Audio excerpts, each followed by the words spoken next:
Father Prakash and Reverend Father Anil. On behalf of St. Xavier's School, a warm welcome to you on today's session.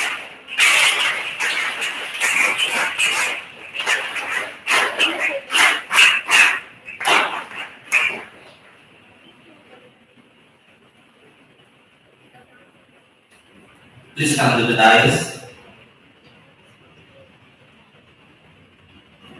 A huge round of applause to your students.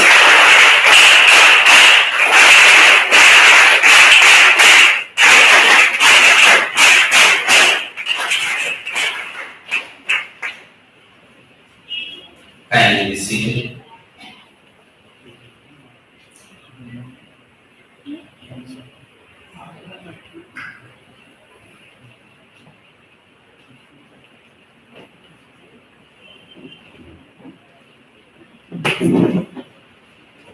Brother Noel, please come.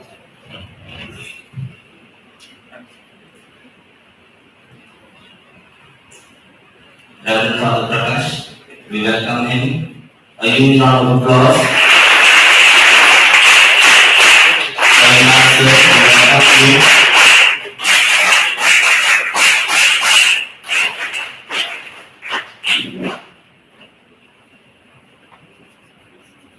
Kindly be seated.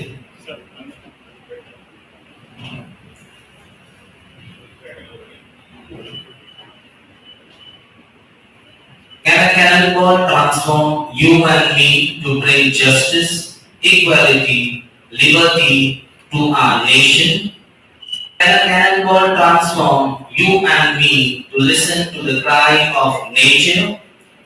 Can a cannonball transform you and me to see God in all humanity? Can a cannonball transform you and me to make this world a better place? A very good morning to one and all present over here. Today we are here to witness the colorful display of the fluent speeches of our young speakers. They will be showering us with their words of wisdom based on the life-giving universal human values. My dear participants, this competition is being held in order to mark the auspicious occasion of the feast of Saint Ignatius of Loyola, the founder of the Society of Jesus. The members of the society are engaged in the mission of reconciliation and justice through pastoral, social, and educational institutions. St. Xavier's School has been organizing this district level event for the last 16 years. This is the 17th year. This has been a platform for the young to read, reflect, integrate, and express fluently on the values of justice, liberty, fraternity, love, and peace. To bless and grace our humble efforts, we have with us Father Ignatius, the chairman of Pune Jesuit School Society, Mr. D.D. Patari, the administrative officer of Nagarpalika Shikshan Mandal Shrirampur, Reverend Father Joe Gaikwad, the manager of our school, the expert panel of juries, Reverend Father Titus, the principal of St. Xavier's School, Brother Noel. On behalf of St. Xavier's School, I extend a warm welcome to you all. Give them all a huge round of applause. Louder.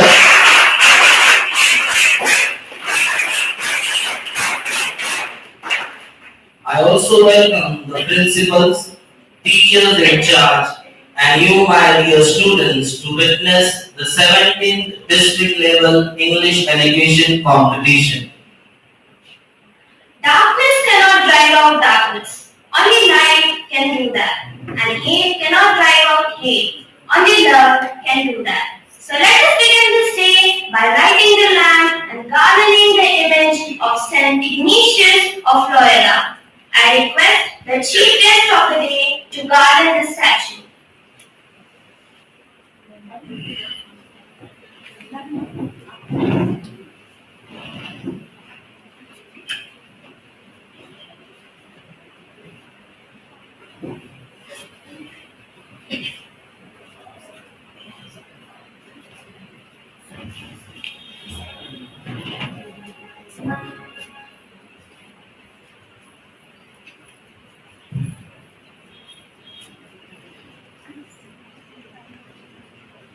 Thank you, Father Ignatius. Now I request the guest of honor, the manager, the principal, and the judges to light the lamp.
Thank you, dear dignitaries.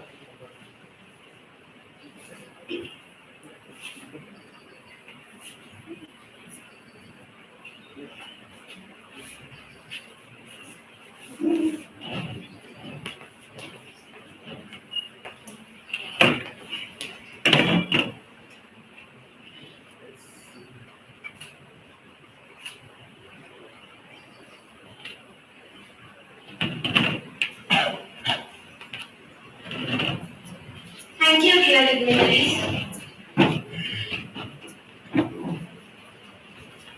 He who carries God in his heart bears heaven with him wherever he goes. So let us begin this day by evoking the blessings of our Heavenly Father. May I request the honorable guests and the students to stand for the prayer song. May I call upon the choir group to lead us in prayer.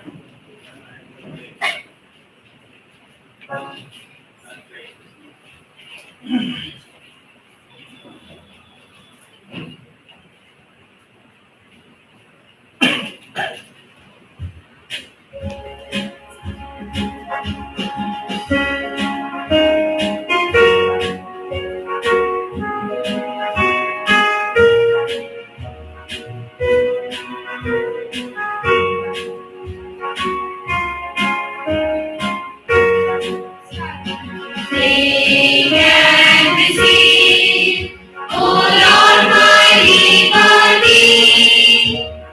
Think on my will, my memory.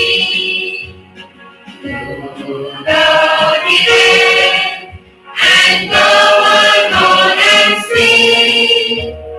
Do what the will, command and I obey. Only thy grace and love on me bestow. Roses in me, all riches I forgo. Only thy grace and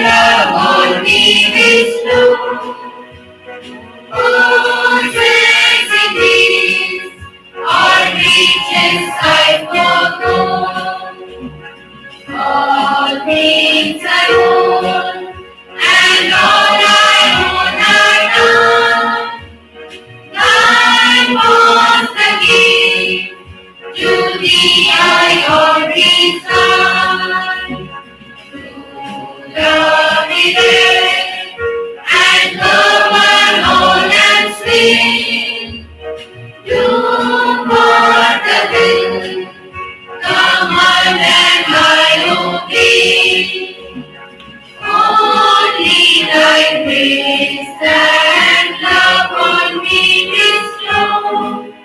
Roses in thee, or riches I forgo. Only thy grace and love on me bestow. Roses in thee, or riches I forgo.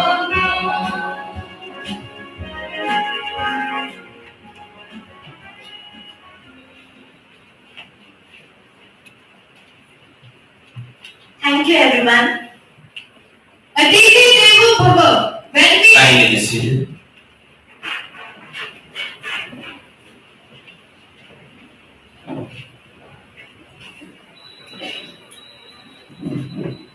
Aditi Devo Bhava.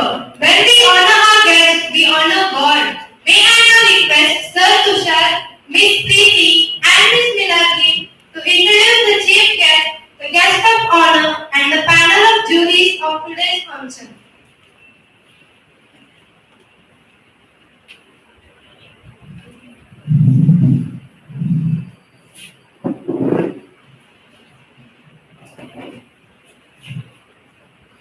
Good morning, everyone.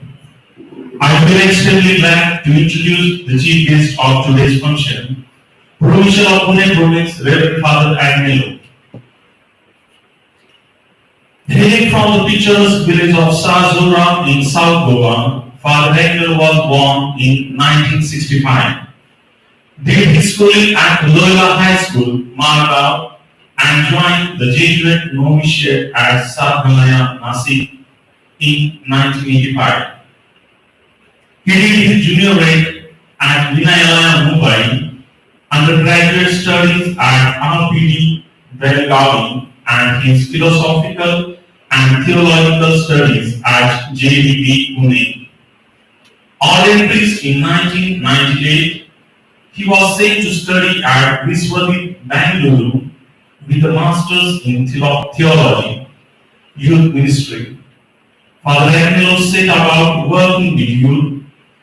He was missioned as director of the pre-novitiate at Loyola Hall, Miramar, and province coordinator of formation, and as director of the Lights of the World movement.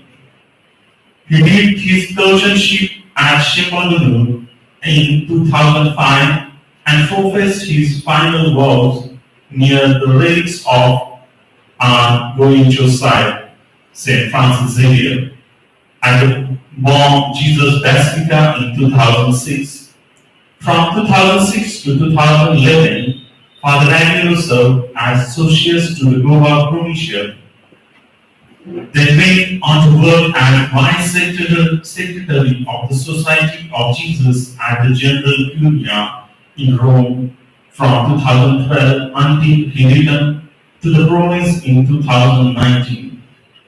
He was appointed as superior at the Pedro Agupe Institute, Raya on 1st July 2019 and began his mission of coordinating various Ignatian spirituality, lay leadership, and youth programs along with Jesuit and other partners in mission.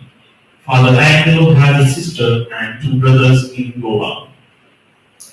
Father Agnello was announced as the new provincial of Pune province by Father Arthur Sosa on 31st October 2020. We wish him the fire of God's Spirit as he began his new mission. Now, I request the manager of our school, Reverend Father Joe, to welcome our dear provincial with shawl. And also I request our dear principal, Father Titus, to welcome him with memento.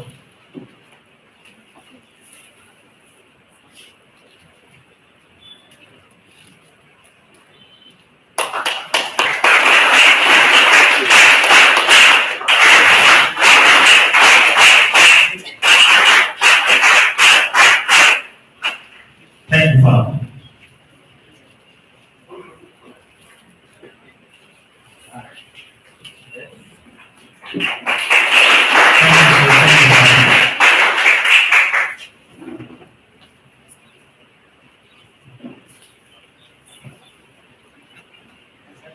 very good morning to everyone.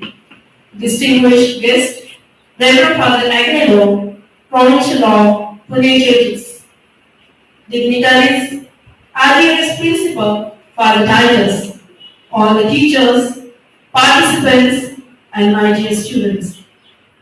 Today is the most awaited final of elocution competition. I feel extremely glad to introduce to you our today's guest of honor, Mr. Gnaneshwar W. Patale sir. I take this opportunity to tell you about him. He did his primary and secondary schooling at Karegaon, Sri Lanka. He did his college studies from RBNB College, Sri Lanka, and completed his MA in Geography and MA from Savitribai Phule University, that is Pune. He worked in Raj Shikshan Samstha's Arts and Science College as a lecturer for 4 years. He passed MPSC Civil Services in 1993 and then worked as an administrator in Pune municipality. Between 1993-1999, he has 4 years experience in teaching and conducting trainings for teachers at Thai Sangambi. Between 1991 and 2004, then he was transferred to Parliament municipality and again worked as an administrator from 2004 to 2008. He worked as a project in charge in educational department at Ahmednagar from 2008 to 2012. He worked as an administrator at Ravi municipality from 2012 to 2018 and is currently working as administrator in Sri Lanka municipality from June 2018 onwards. He has a vast experience of 24 years in the field as an administrator. We are very pleased to welcome you, sir, and are very lucky to have you as our guest of honor. Thank you, sir, for coming and blessing this occasion with your precious presence. Thank you.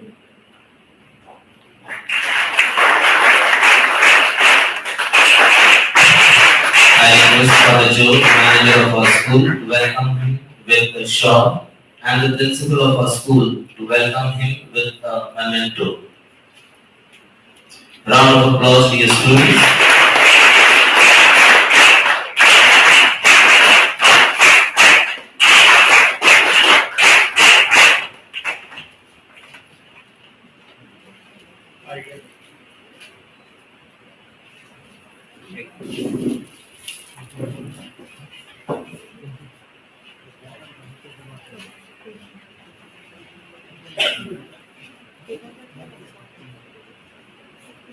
A very good morning to the Honorable Chief Guest, Manager, respected judges, teachers, participants, and all my dear students. It's my privilege to introduce you to our honorable judges of today's competition. The judges are Father Prakash Bharerao SJ, Father Anil Chakranarayan SJ, and Sir Avinash Shirsat. Father Prakash Bharerao has a master's degree in communication and journalism from Pune University. He also has a master's degree in theology from Jnanadeep Vidyapeeth. He was the editor of the Niropiya magazine for 10 years. He has published a book, Letters of St. Paul. He has conducted many seminars and presented papers in many conferences of religious praise. He has also conducted Bible training programs at Loyola Divyabani for many years. Presently, he is working as a manager and the principal of St. Xavier's School, Beat. Our next church is Father Anil Chakra Narayan SJ. Before that, I request our principal, Reverend Father Titus, to honor Father Prakash with a shawl and a sapling.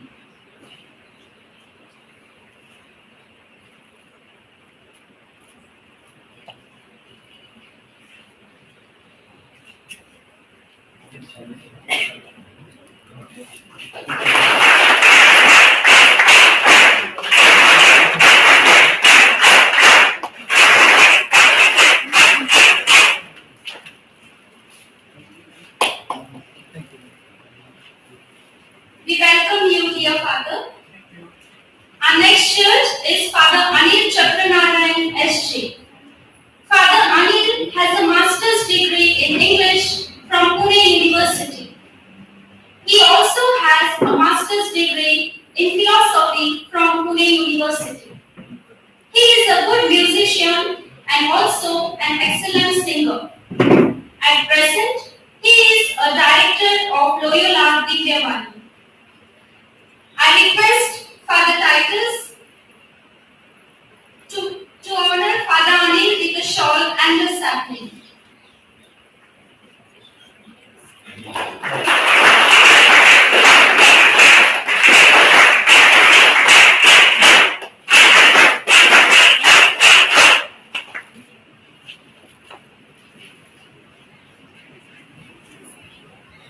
We welcome you, dear Father.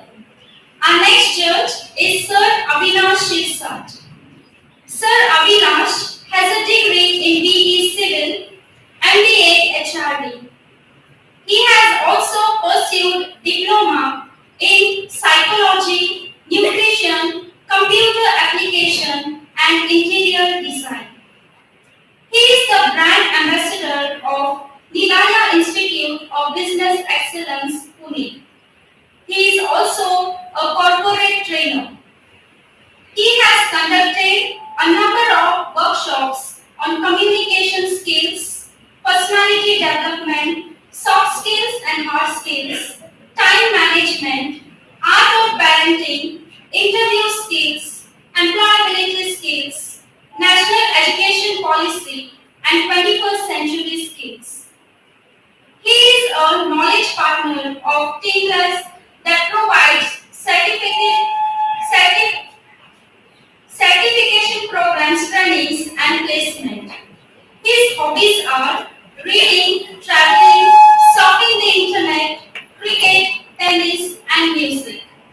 Presently, he is working as the Regional Director of Rupee Finance, Maharashtra, with training and induction.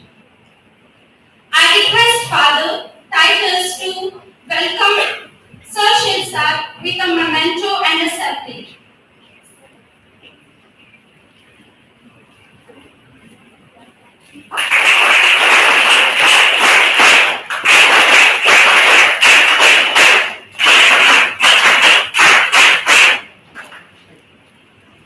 We welcome you, eminent judges, in our midst. We felicitate you with the blossoms of our loving hearts. We are truly honored by your presence.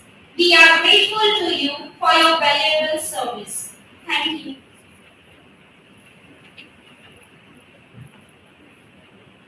Last week, we had qualifying rounds which were held online, and the eminent judges gave their valuable time to judge the competition. It's our honor to show our gratitude towards them. So, I request our principal, Reverend Father Titus, to felicitate them with a memento and a sapling. On 22nd July, we had the first qualifying round, and the judges were Miss Madhuri Karkada, ma'am, Sir Avinash Shirsat, sir, and Miss Yasmin Sheikh, ma'am. I request the judges to come forward. Suzanne. Susan ma'am.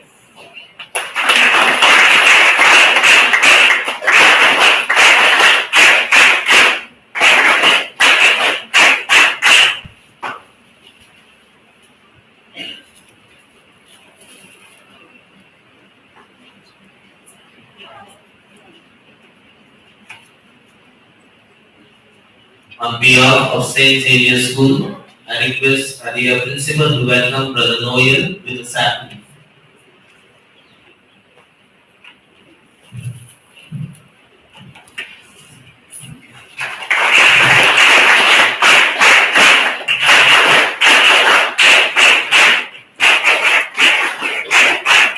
On behalf of the committee members, I request Pathak ma'am to welcome the manager of our school with a sapling. Father Joe Gaikwad. A huge round of applause.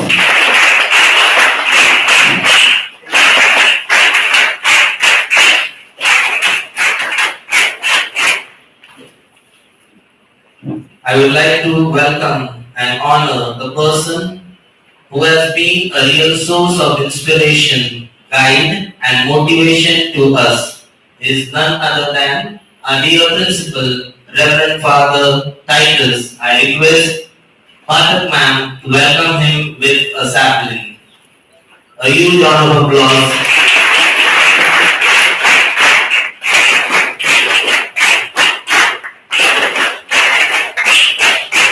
Thank you, ma'am. Thank you, dear teachers. May I now request our head boy and head girl to welcome all the participants and the concerned teachers with a applause.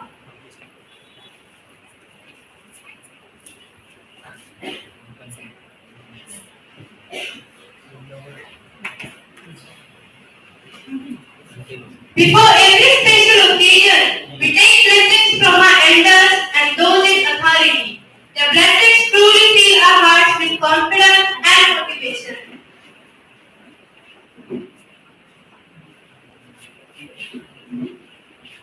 May I request the manager of our school, Reverend Father Joe Gaikwad, to bless the students and wish them all the best.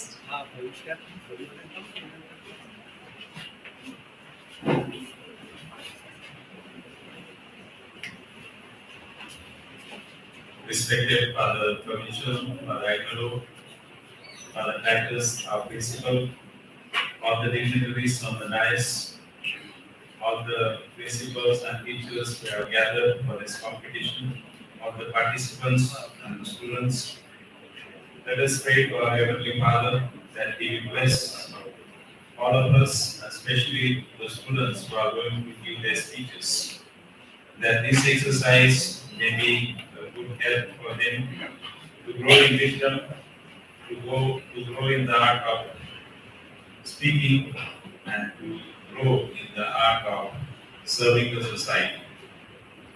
But our Heavenly Father, we bring to you all the participants of this competition, that you bless each one of them, empower them with your wisdom, that they may give their speeches in such a manner that will be edifying and educative for all of us who are here and all who will listen and take part online.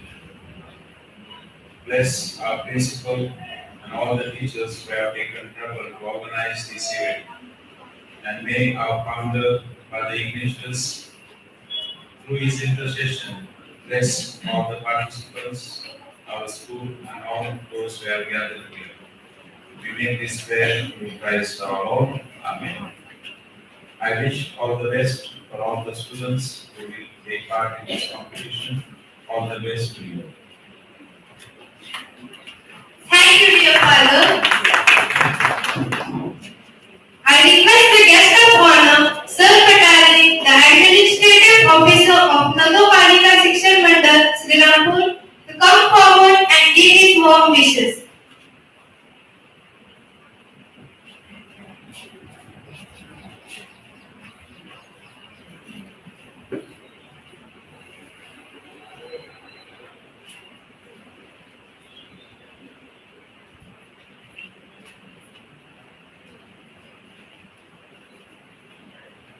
All of you, good morning. speak good Marathi.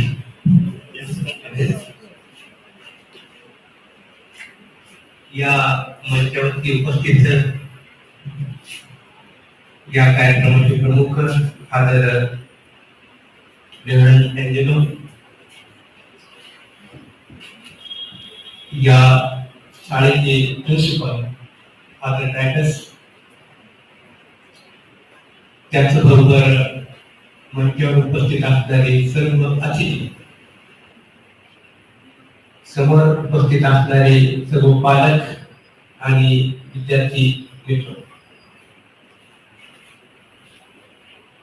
Saint Xavier school या 28व्या वर्षात पदार्पण करत आहे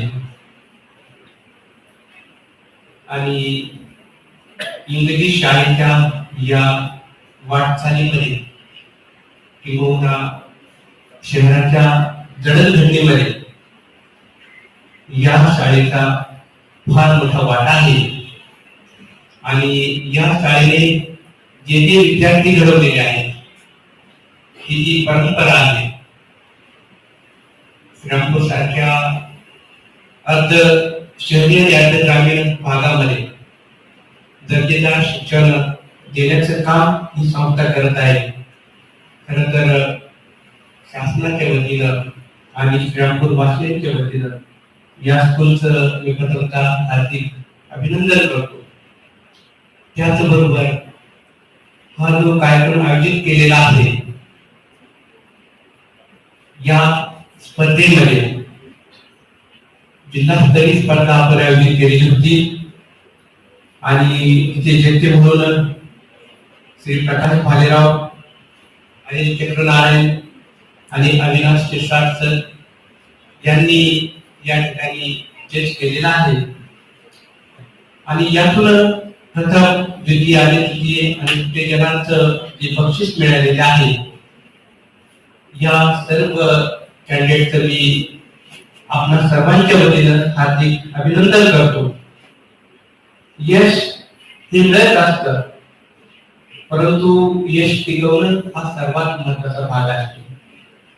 कारण एकदा यश मिळून जातं, परंतु ते टिकवणं आणि त्यासाठी जे प्रयत्न लागतात, ती पराकाष्ठा लागते. ती पराकाष्ठा आपल्यामध्ये वृद्धिंगत होऊ हीच ईश्वरचरणी या ठिकाणी मी प्रार्थना करतो. त्याचबरोबर जे विद्यार्थी या ठिकाणी यश मिळू शकले नाहीत किंवा थोडेफार प्रकारे ते अपयशी झाले, जीवन ही एक स्पर्धा आहे आणि शिक्षण ही देखील एक स्पर्धा झालेली आहे. आपण बघतो की आपल्याला जे व्यावसायिक शिक्षण घ्यायचं असेल, त्या सर्व व्यावसायिक शिक्षणामध्ये आपल्याला JEE असेल, नेट असेल, CET असेल, टेट असेल किंवा कॅट असेल, या वेगवेगळ्या एक्झाम देऊनच आपल्याला त्या व्यावसायिक शिक्षणामध्ये प्रवेश करावा लागतो. आणि म्हणून ही जी सुरुवात आहे, कदाचित एखाद्या कॅन्डिडेटला अपयश आलेला असेल, परंतु नाउमेद न होता आपण प्रयत्न करत नाही. यामध्ये शिक्षण किंवा education means all side development of child असं म्हटलं जातं. विद्यार्थ्याचा सर्वांगीण विकास, त्यामध्ये शारीरिक विकास आहे, मानसिक विकास आहे, बौद्धिक विकास आहे, त्याचबरोबर वयपरंतु होणारे जे बदल आहेत, या बदलांचा विकास आहे.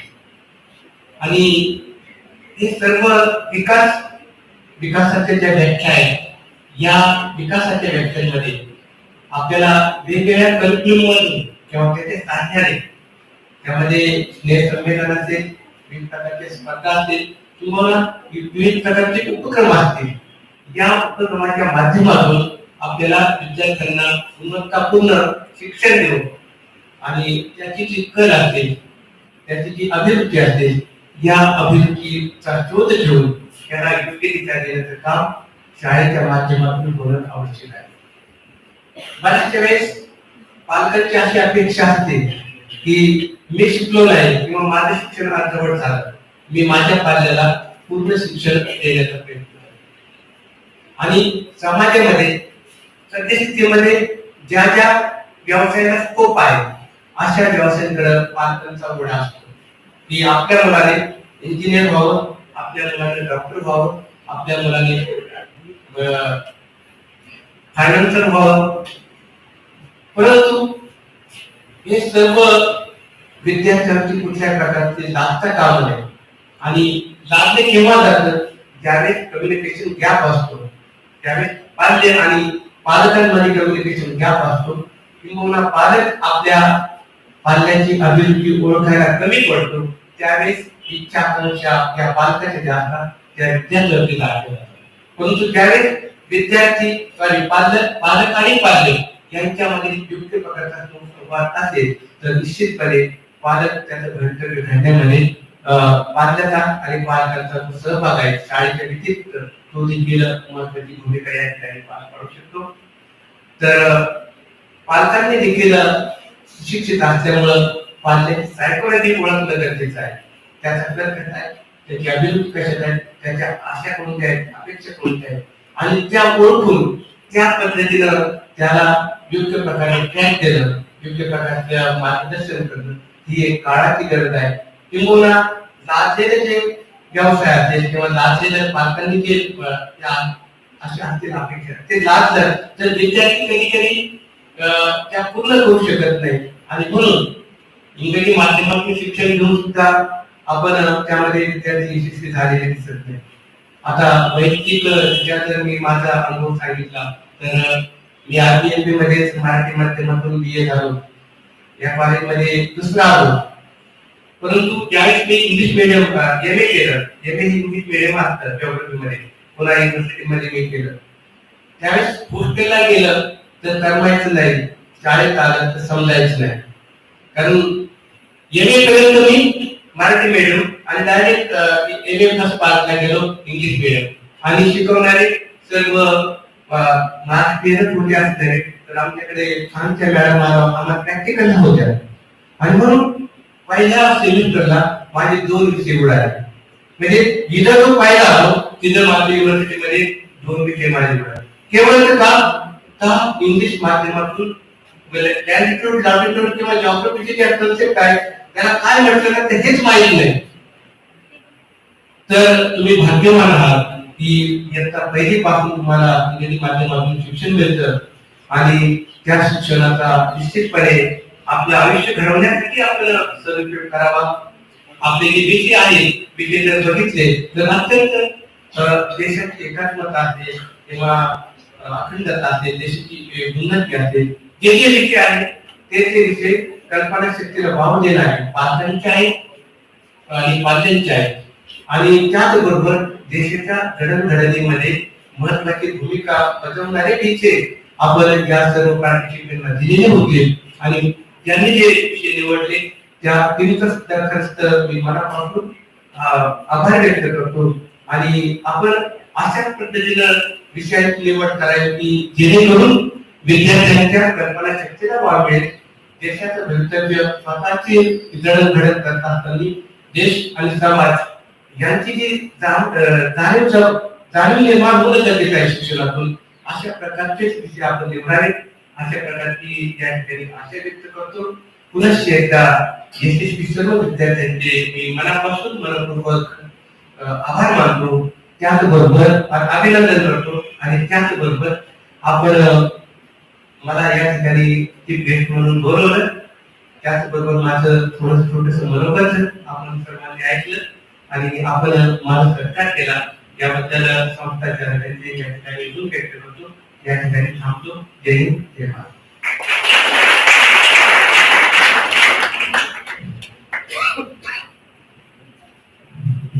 Thank you, dear sir. May I now request the chief guest of the day, Reverend Father Ignatius, the chairman of Pune Graduate Schools Society, to which the Graduate Schools belongs, to give his message.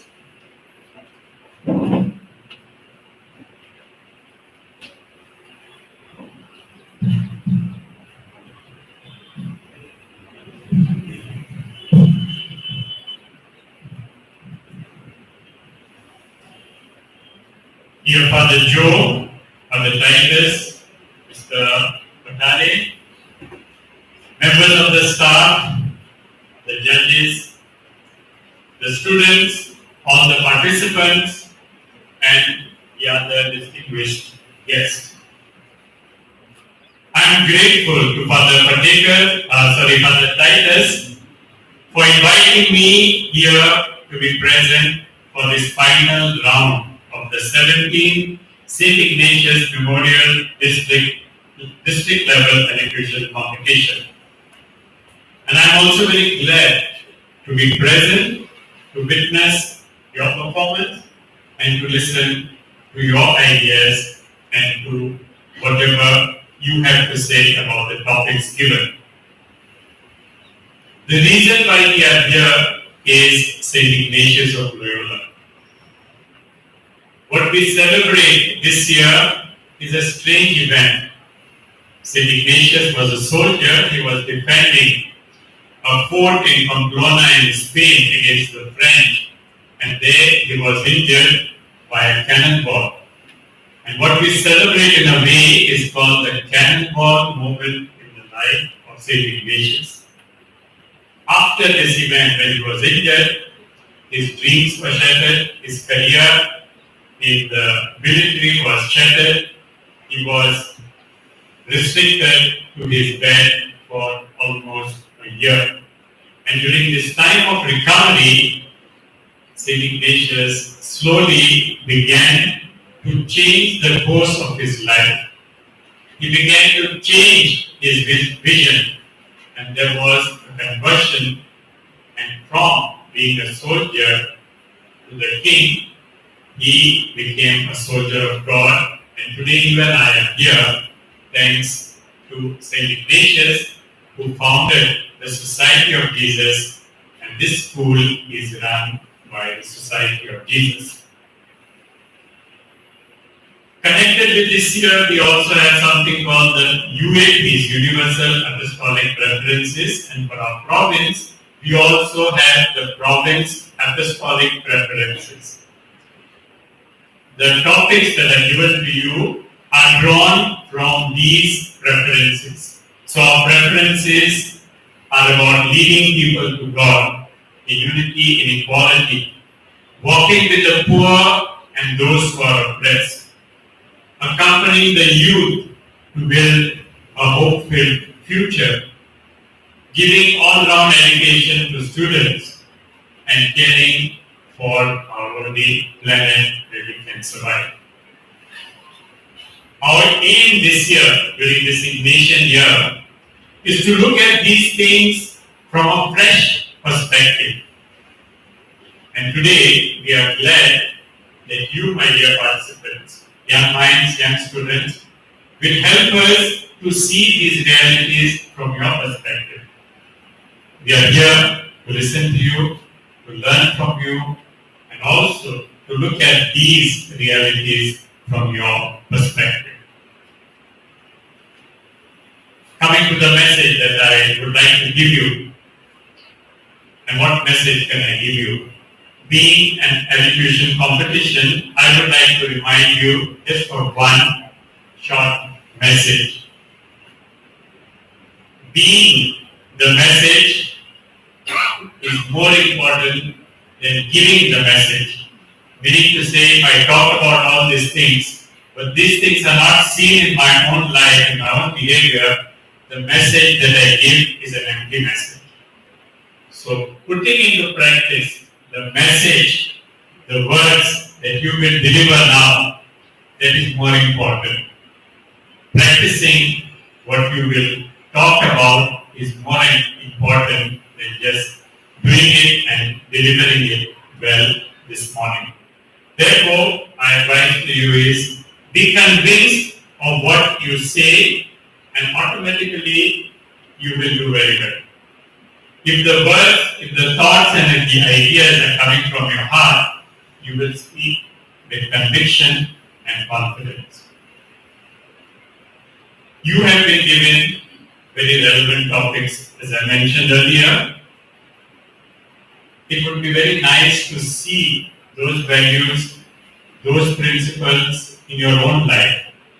And therefore, the message that you live is more important than the message that you give. Or in other words, The message that you give has to be lived in your own lives and through your example in the lives of those around you. However, I would like you to remember one thing.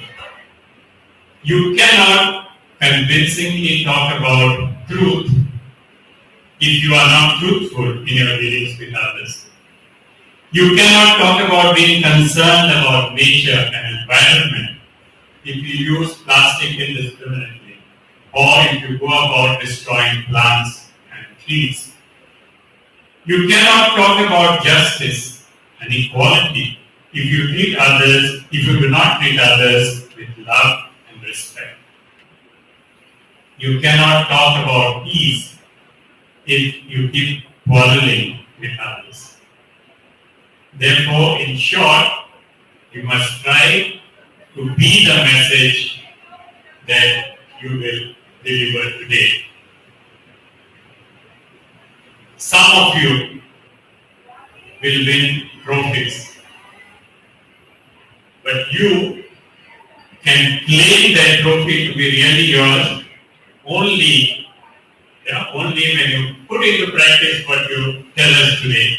So the trophy will remain there, but you can say this trophy is truly mine because I am practicing what the speech or the elocution, the words that I said today. Therefore, in a sense, all of you will be winners today if you practice what you will talk about today. And therefore, my dear participants, I wish you all the best. I also would like to appreciate all the efforts put in by the principal and all of you, the staff members, the students of St. Xavier's High School. You have taken a lot of trouble to organize it very well. I also would like to thank and appreciate all the efforts of the judges before the preliminary round and also today. Some of those students who participated are not here. They did their best, but somehow they could not be here for the last round. I thank all of them for their enthusiastic, for their inspiring participation in work. And to you, I would like to remind that real joy is in participating. So therefore, winning or not winning is not the problem. So don't be preoccupied about winning or not making mistakes. Just enjoy and give up your best. And if you do that, you will or you are going to be a true winner. Therefore, I wish you all the best. Go forth and confidently, convincingly give the message that you want to give today. Thank you and all the best.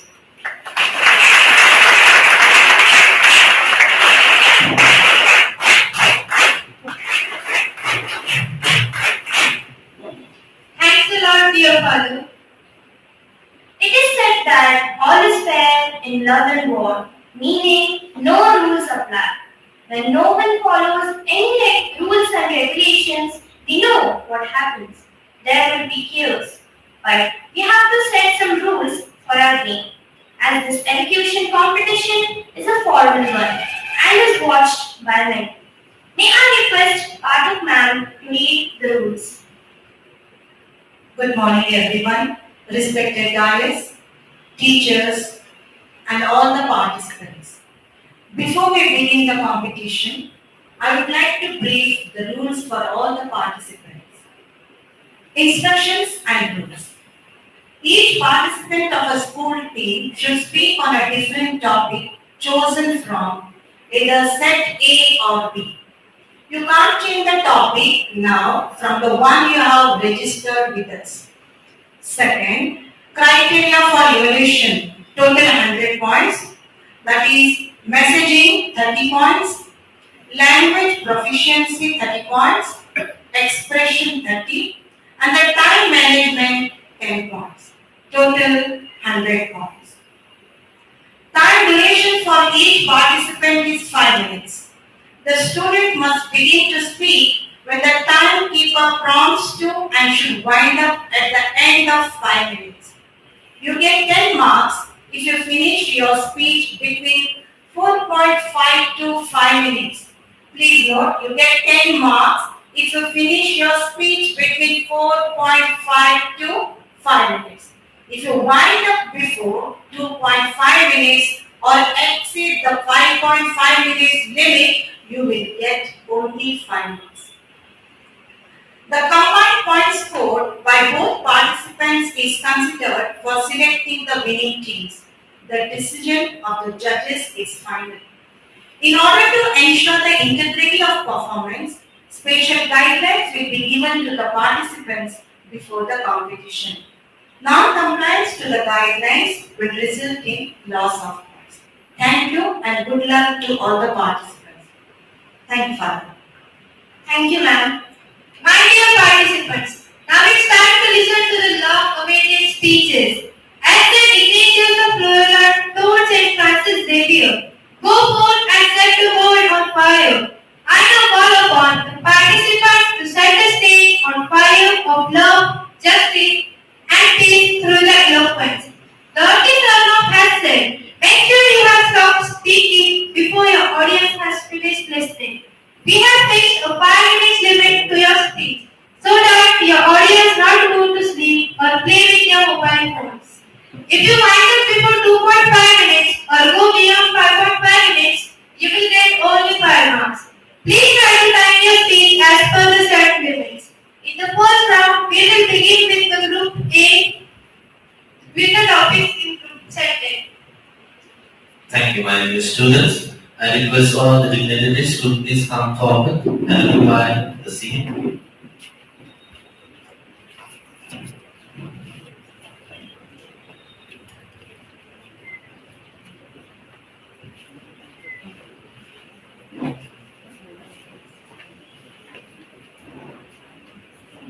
All the judges, please come.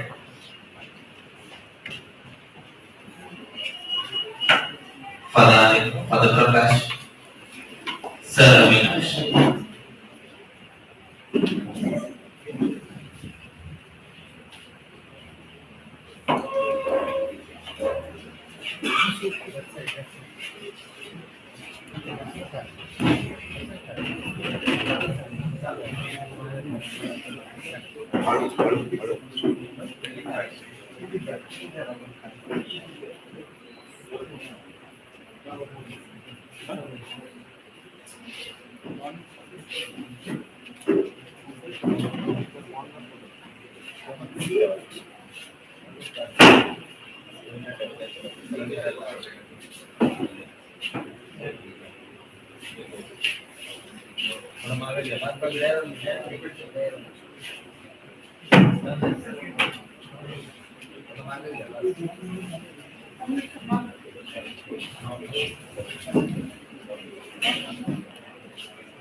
Before we begin this competition, I request Reverend Father Titus to brief us with the evaluation chart. Reverend Father Titus.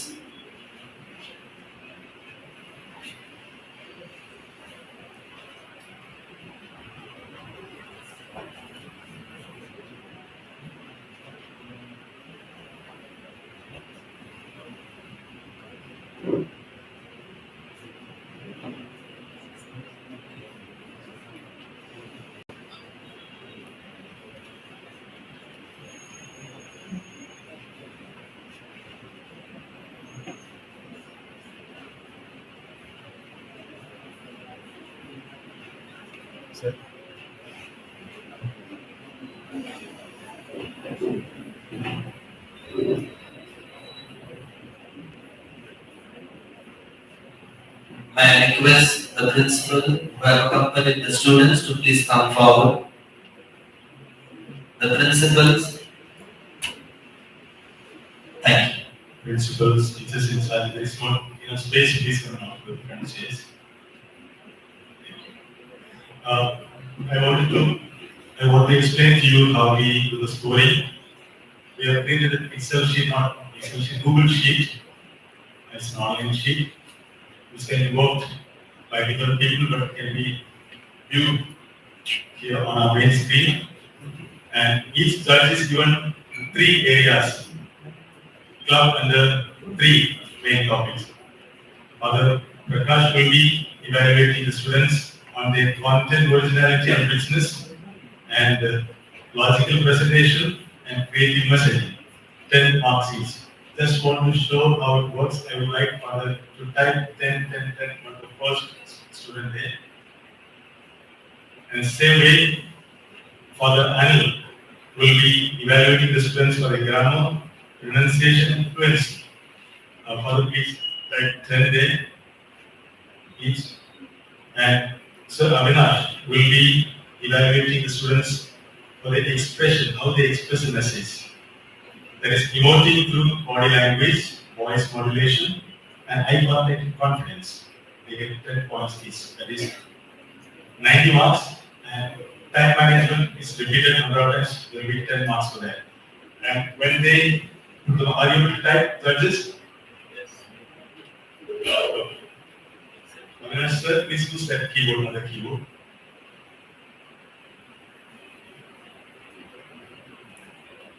Not on the you will see what is happening there.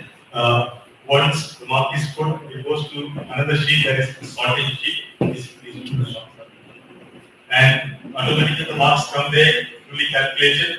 When both students of the school speak, the total mark comes to this sheet and sorting. There is no time wasted in sitting and calculating totally and taking the average or anything. The marks will come, and when we just give the command of sorting, the winners will be seen. So this is how we are going to do the evaluation. So students, you know now which are the areas you will be evaluated on. So wish you all the best. Have a great time. Thank you, Father. So without wasting much time, we begin with set A. Our first participant is from New English School and Junior College, Miss Vibhoti Gupta. Please come forward.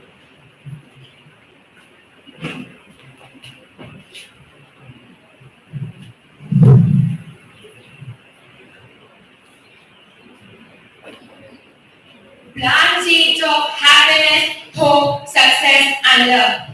It will all come back to you in abundance. This is the law of nature. A very decent morning to one all present over here. I am Ms. Vibhuti Gupta, studying in grade 10. I am here representing English School and Junior College. I am here to elaborate my views on the topic.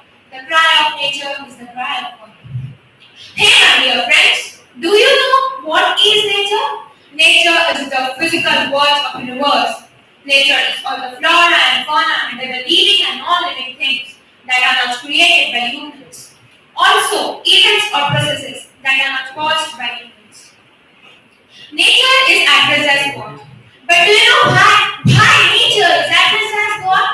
This is because it provides everything that we humans need to survive and thrive. And this is like a blessing to the humans. Nature provides us food, water, air we breathe, medicines, material for shelter, and even natural cycles such as nutrients, climate, oxygen cycle, carbon cycle, nitrogen cycle, and water cycle. We are totally dependent upon these cycles. Living without the things that nature provides us is just impossible. Also, food chain and reproduction are very, very important natural processes. Food chain helps in sustainability of the nature, whereas reproduction helps in continuing the process of formation of new proteins. Not only this, nature is also teacher of humans. When we live in nature, we can learn many things. When we see small bits of grass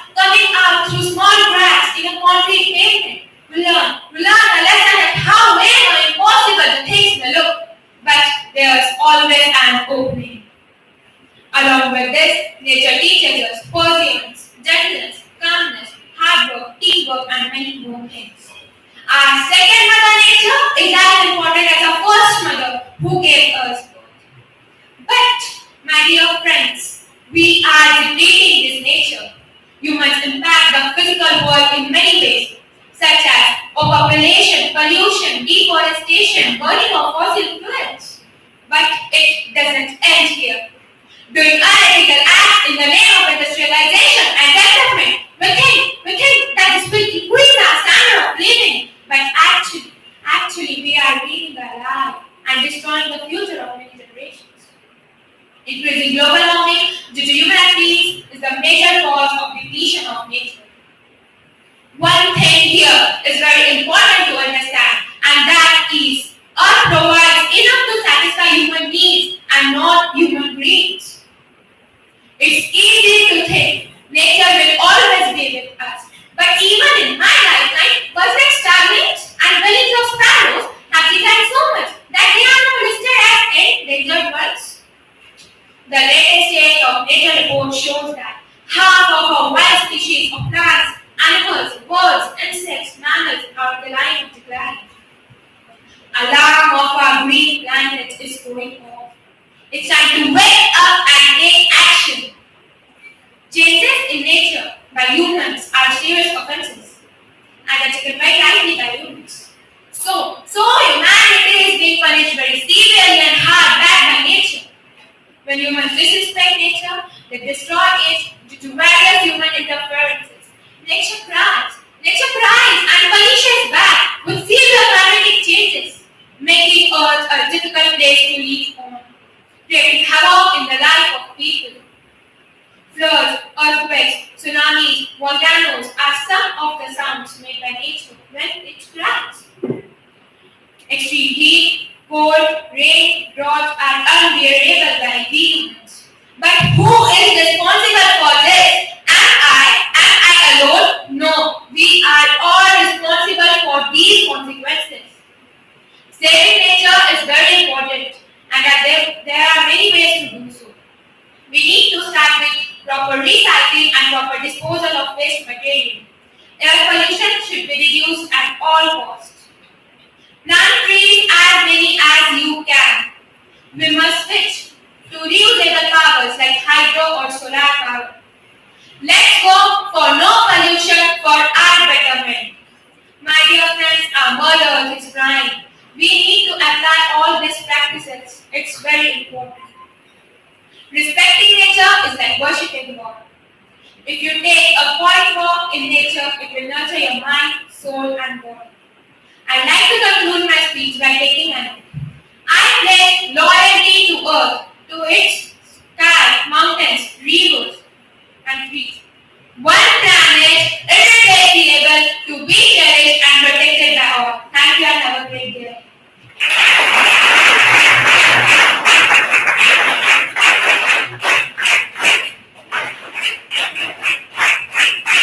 Time 5 minutes 25 seconds. 5 to 5. Our next participant is from Jnanmata Vidyalaya Junior College, Sangamner, Miss Pagan Divya.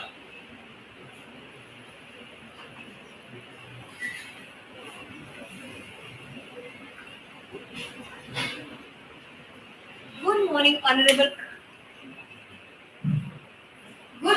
Honorable Father Title, the Principal of St. Xavier English Medium School, Chirapur, and all my respected teachers and dear students.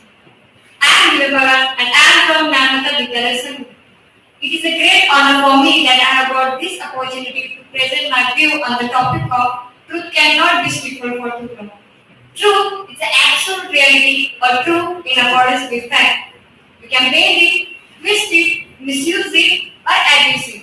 Even God cannot change the truth. It is like the sun, you can shut it out for a time, but it ain't going away. Triangle never be a circle, and circle never be a square. According to the Bible, to travel towards light, it is the act of truth. Similarly, to come into light means to do good deeds in our life. Those deeds should not be evil. We should respect who tells the truth, no matter how hard it is. Truth finds a person never believing evil deeds like lying, unkindness, selfishness, greediness, angriness, bitterness, etc. This evil deed cannot over control upon the person for a long time who follows the good deeds. For example, Mahatma Phule was the founder of Satyashodhik Samaj. He had influenced by one thing that mothers are the best teachers of their own child. Only mothers can sow the seeds of knowledge into their child easily. That's why it's needful to educate every woman and girl. He decided to give good education to women. In those days, the barriers of caste were so high. The door of education was closed for Dalits and women. He used to teach in his own house to Dalits and women against evil social system secretly. After some days, he started to do it openly. On 1st January 1848, Mahatma Phule and his wife Savitribai started India's first school for girls at Bala, Pune. In 1849, he faced more difficulties. No one was ready to teach in this school under the social pressure. But he did not give up in all circumstances and decided to give good education to Savitribai. He sent her for training in missionary school and she became the first trained women teacher in India. Because of that, the whole society stood against both of them. People used to insult Savitribai through various ways like throwing the cow dung and stones at her. But she was doing her work constantly and fearlessly. People threatened them, excluded from society, and Mahatma Phule and Savitribai had to leave their own house. In 1851, he started another 3 schools for girls. From these schools, one school only for Dalits. In 1852, he established Pune Library. In 1853, he established the Society for Promoting the Education of Mahas, Monks and others. In 1854, he worked as a teacher in Scottish Mission School. In 1855, he started night school. In 1856, 2 persons tried to kill Jyotiba late of night. Jyotiba said to them, "If your life is saved through my murder, then I am ready to die happy." They realized the mistake and became Jyotiba's disciples. In 1860, he plunged into the mission of widow marriages. On 24 September 1873, he established Satyashodhik Samaj in Maharashtra. Not any barriers, casteisms, customs, insults, desolation, not any evil deed, overpower and over-control of truth for a long time. The Mahatma Jyotiba Phule's life is the ideal example of truth. He broke each and every cruel system which was against of Dalits and women.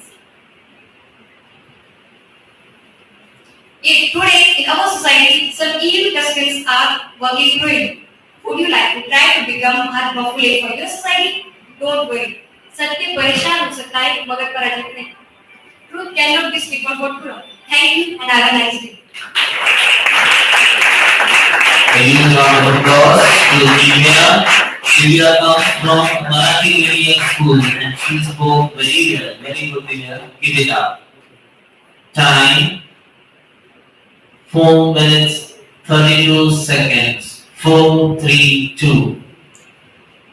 Our next participant is from Icon Public School, Miss Sara Sablok.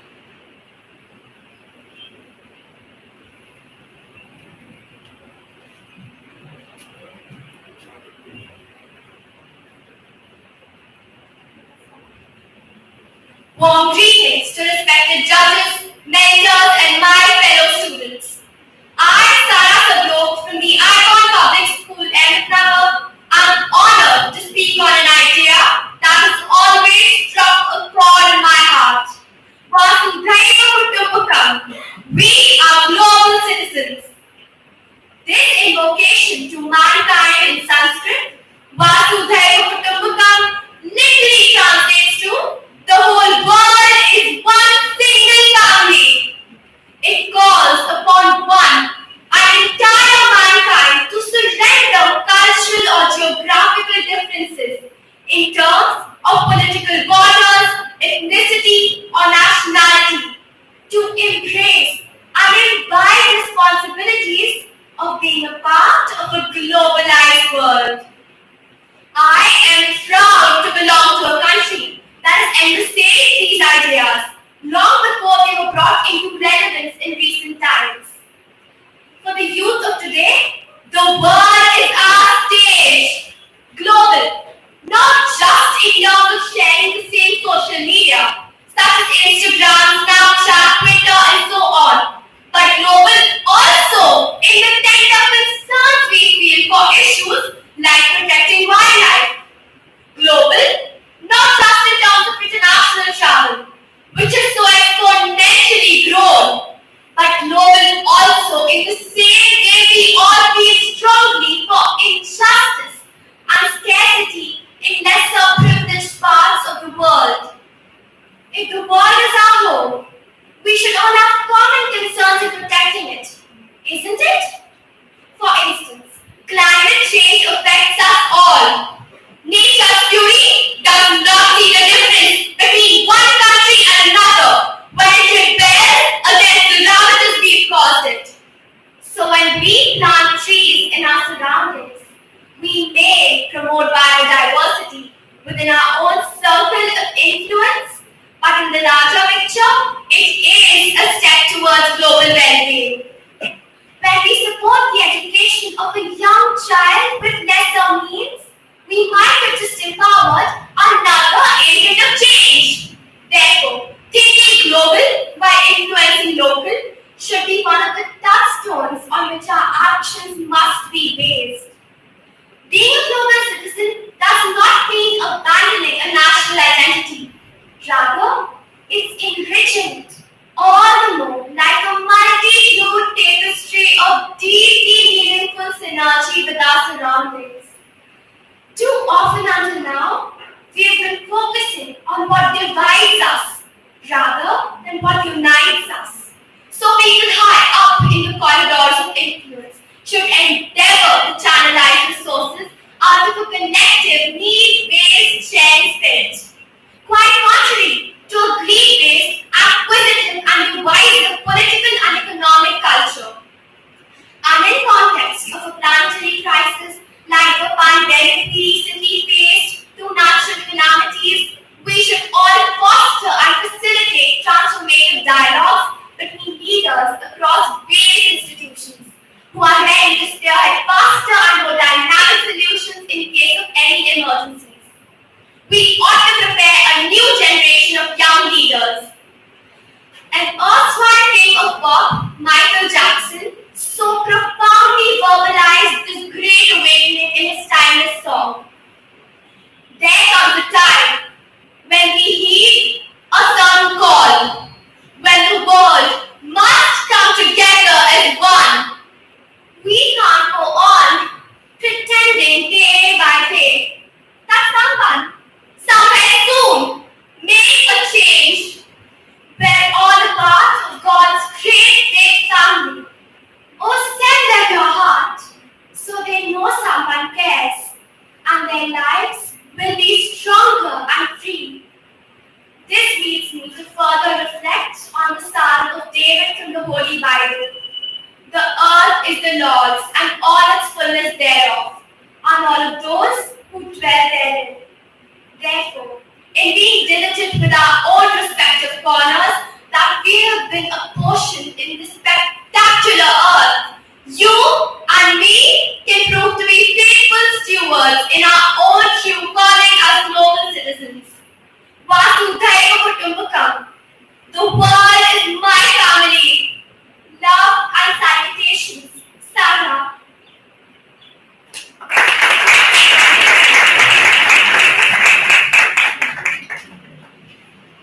Time 5 minutes 5:00.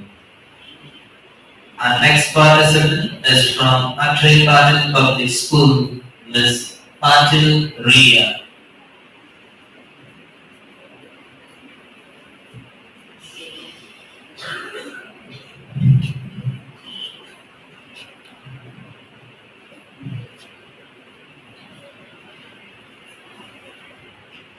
Vasudhaiva Kutumbakam is a huge concept, but then why is today's generation preferring to have a small circle of themselves? It might have triggered some of your minds, right? This is Ria Patel here, studying in class 10 from Artri Patel Public School. Today, I will establish my views on the topic Vasudhaiva Kutumbakam, a global citizen. Vasudhaiva Kutumbakam is originally from Maha Upanishad. Its full shloka is Ayam Nijhapolobeti Gadana Lagu Chetasam Udara Charitanam to Vasudhaiva Kutumbakam. It is possibly one of the most famous lines emerging from Sanskrit literature. This shows our all-inclusive attitude towards Indian tradition.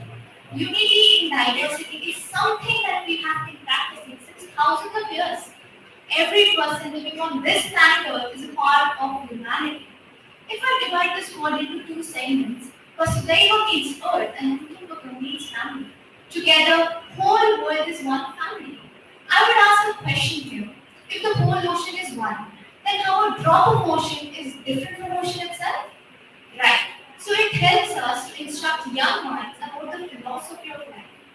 Diversity of culture and tradition is a pride. A garden with diverse flowers and fragrances looks beautiful, and it also adds up to divinity. The best example of oneness lies in nature with the appearance of rainbow, which has synchronous colors. It signifies harmony and equanimity. Same way, our culture is beautiful. It has a diverse existence. This is cosmic organization. If we look on the other side, Om, Amen, etc., or all religions and castes are created by we humans. But the essence of all religions and castes is simply pure love and respect. These terms of divisions are coined by humans for their comfort and sake, whereas nature has no borders. Hence, it is bountiful, as it is merciless to mankind without any discrimination. I would like to narrate a short story here. Last year in January, a 90-year-old crocodile died at a small village of Chhattisgarh. What a fascinating thing that I felt was that the people of that village did not cook for an entire day, and the last rites of the reptile were performed fondly by them. So don't you think that this relationship between an animal and a human is a part of Vasudhaiva Kutumbakam? Yes, it is a part of Vasudhaiva Kutumbakam. If we look on the other side, in our life we have seen many organizational structures. There are organizations that are commercial and their very main objective is just to make profit. But on the other hand, there are some organizations who just work for special welfare and their main objective is to help people with various needs. So what I want to state here is that our objective is to be help others, not just for the sake of ourselves.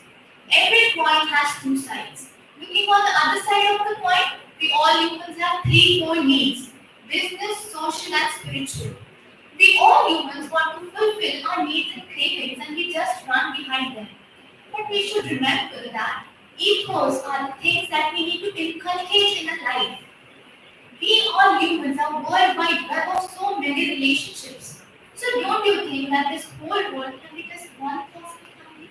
At this point, it appears to be a distant possibility. But yes, thousands of years ago, when many mystics, sages, kings existed, they had dreamt about considering whole world into just one family. Here, in the golden era of technology, computer scientists and technologists have been working for years and years in connecting whole world into a common thread network. This is where Scott McNeely of the company Sun Microorganisms came, and he said that network is computer and computer is network. They both are very proportionate to each other. So what I want to state here, my point is that social media or other applications can also help us to get connected to every nook and corner of the globe. But just the thing is that we should use them wisely and intelligently, and for the sake of the world, not just for ourselves. Vasudhaiva Kutumbakam is a gigantic idea. Just these two words convey a lot of meaning to us. This year, the United Nations has been sharing the same motto of connecting whole world into a common thread as their very main objective. When Prime Minister Narendra Modi visited Canada this year for the inauguration of the statue Sardar Vallabhbhai Patel, he said that India's each person has the value of Vasudeva Kutumbakam in them. So, we should always remember that these ethos should be inculcated in our life, not just be heard or not just be spoken. Hereby, I conclude by saying a quote by T.S. Eliot that what we call a beginning is often an end, but to make an end is also to make a beginning. Thank you. Have a good day.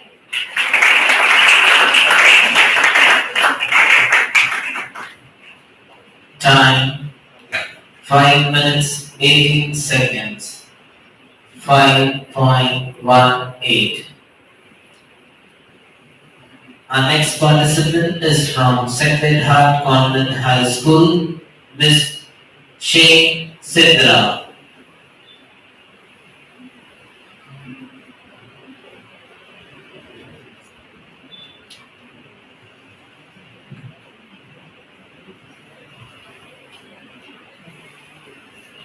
Truth is like a surgery.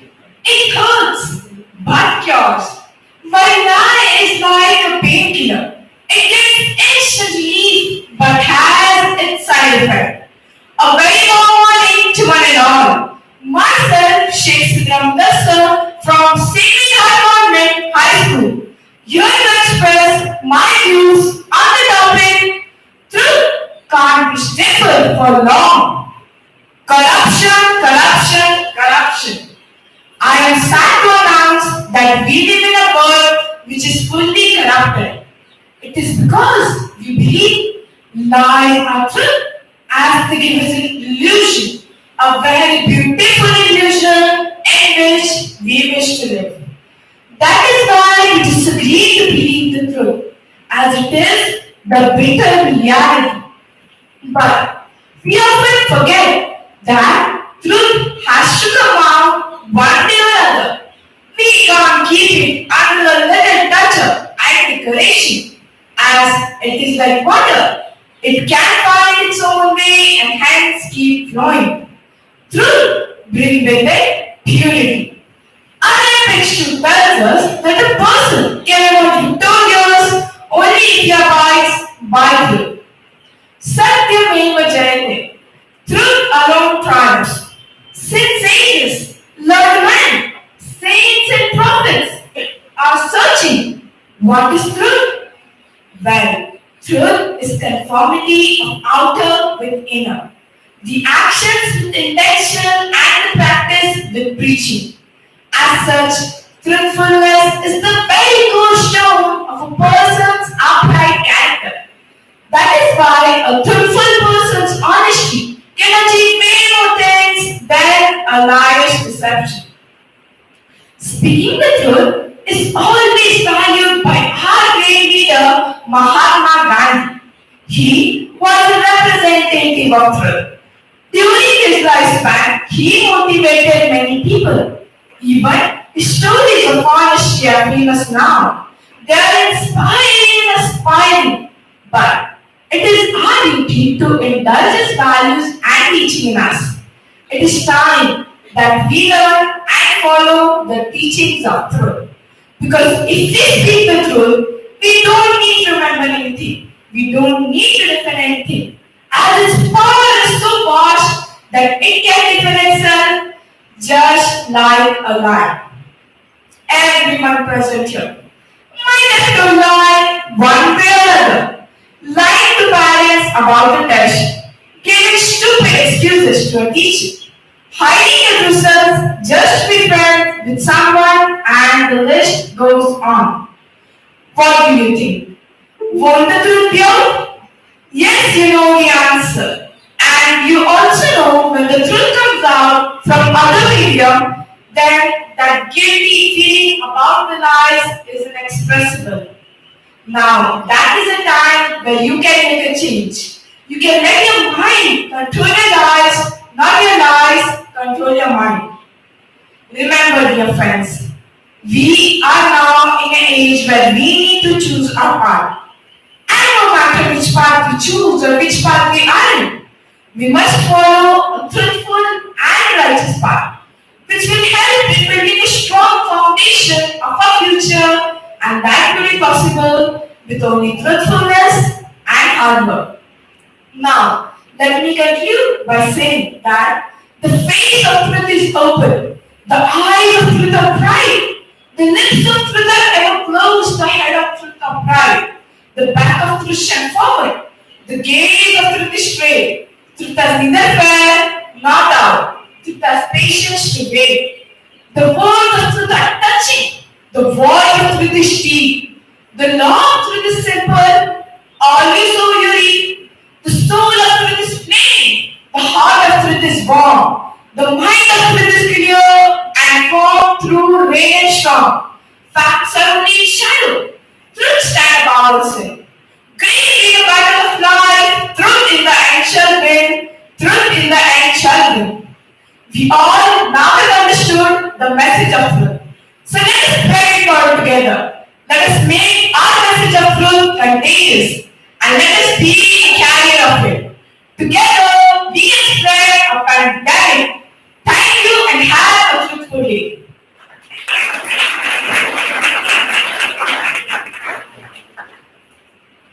Time 5.03.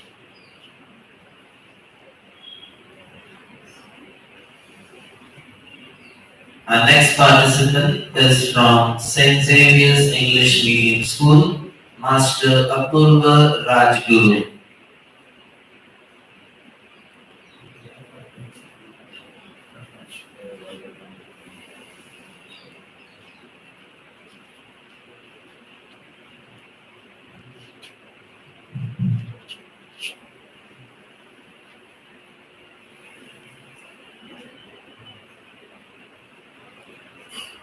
Friends, do you know on 24th of February what happened?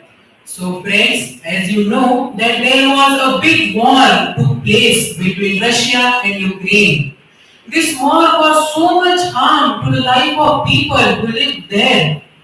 Why don't these people understand that we are one family and also we have only one religion, which is humanity?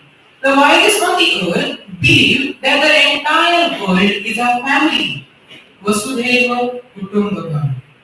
A very good morning to everyone present over here. I am Apurva Rajguru from St. Xavier's School, Shriramapur. Today, I would like to express my views about Vasudhaiva Kutumbakam. We are global citizens. Vasudhaiva Kutumbakam is a phrase from the Hindu text, the Maha Upanishad, that is typically translated as the whole world is our family.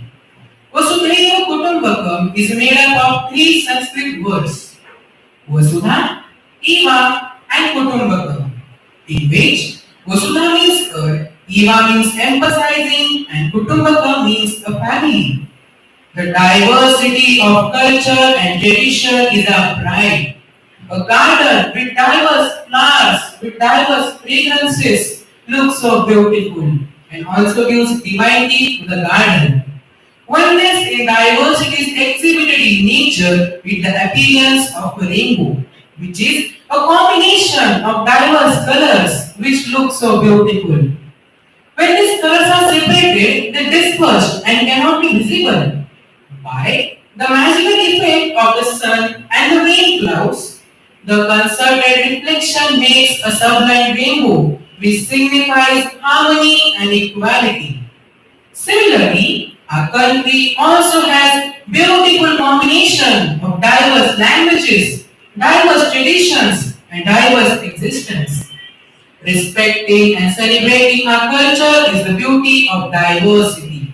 This is what is respecting to humanity and being a human. Nowadays, we find that the whole world is increasingly becoming tense, polarized, and conflicted. Then, can we truly become one family? It is only possible by spreading knowledge. When everyone is at peace, we can surely say that the whole world is our family. It is only through love that you can make the whole world realize that we are one global family. Vasudhaiva Kutumbakam. The Vedas reinforce the fact that he who perceives all the human beings within the self and in the self of all the human beings loves and does not have any feelings of animosity towards anyone. If we reorient our thinking in this manner, then the feeling of otherness will be removed from our mind, and the whole world will realize that despite our differences, we are one global family. This will engender peace and harmony. Universal love and brotherhood makes us understand the feelings of pain and pleasure and help us to be concerned about it. So friends, it is our time to open our arms, to open our hearts to embrace and give. Inculcate universal love for universal family. Be universal in your love, you will see the whole universe as pictures of your own being. Vasudhaiva Kutumbakam, Vasudhaiva Kutumbakam. So friends, at last, I would like to conclude my speech by saying a poem. Nobody is right, nobody is wrong. Nobody is right, nobody is wrong. Terrorists are made but never born. Terrorists are made but never born. Nobody is right, nobody is wrong. Terrorists are made but never born. Nobody likes to die or to be blown. Nobody likes to die or to be blown. Situation makes human a human bomb. Situation makes human a human bomb. Improve yourself, the world will grow. Improve yourself, the world will grow. The whole world will realize that we are one family. And being a one family, we will spread love and kindness to all. So friends, let us try to make this world a better place to live and be one universal family. Vasudhaiva Kutumbakam. Thank you and have a nice day.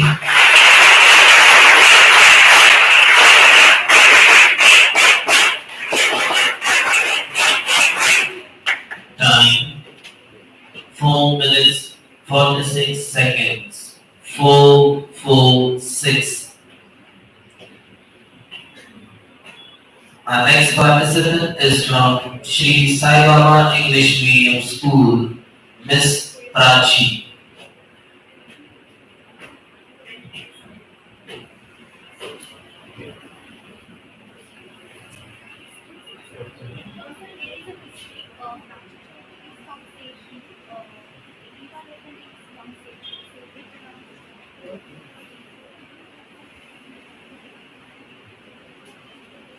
The first participant is Reva Ganesh Lone, Miss Reva.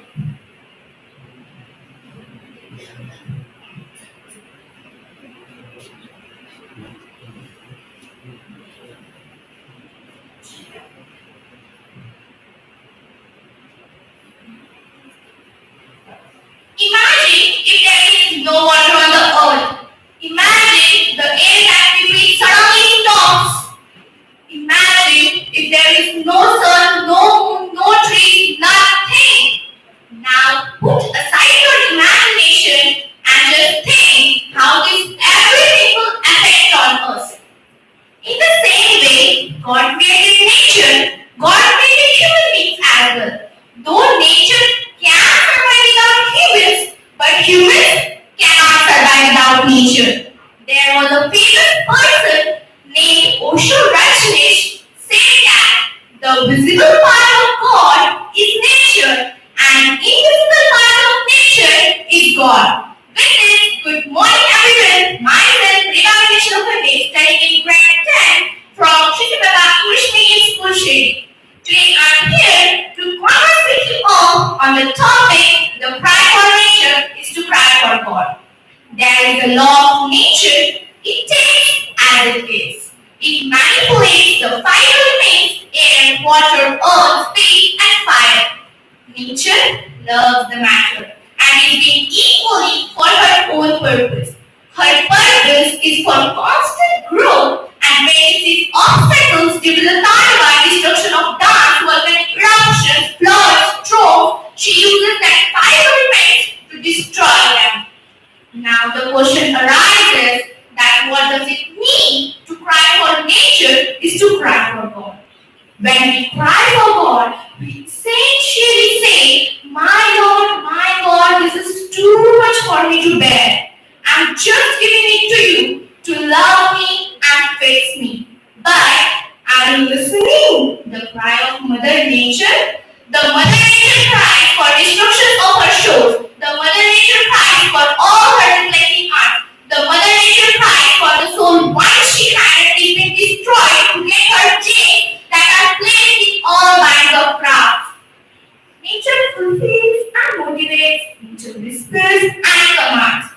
The love and cruelty are the two sides of the same coin.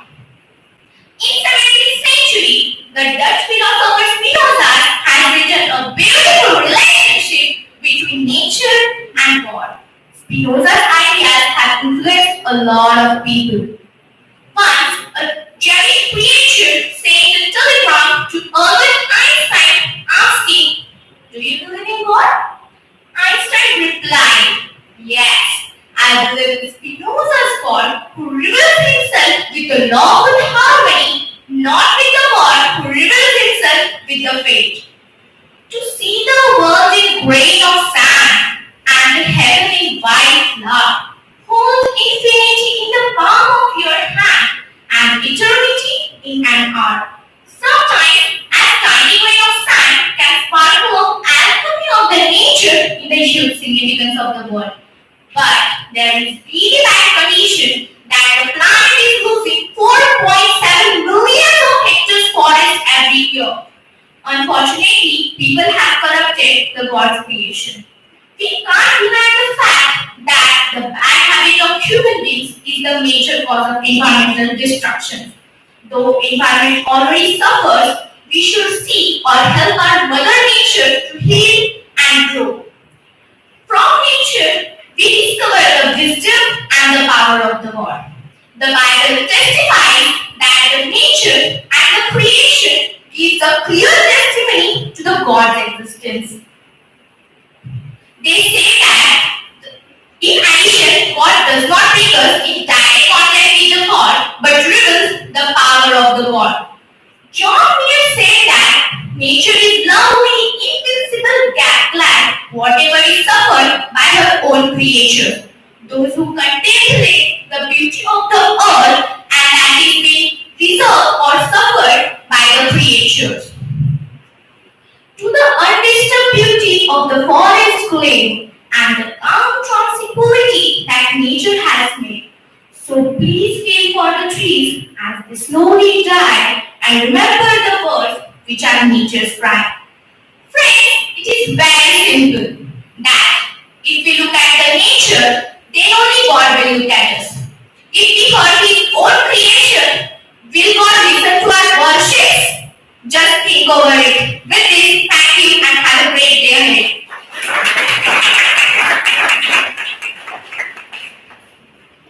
Time 4 minutes 57 seconds. 457. Our next participant is from Samna International School, Miss Swarupa.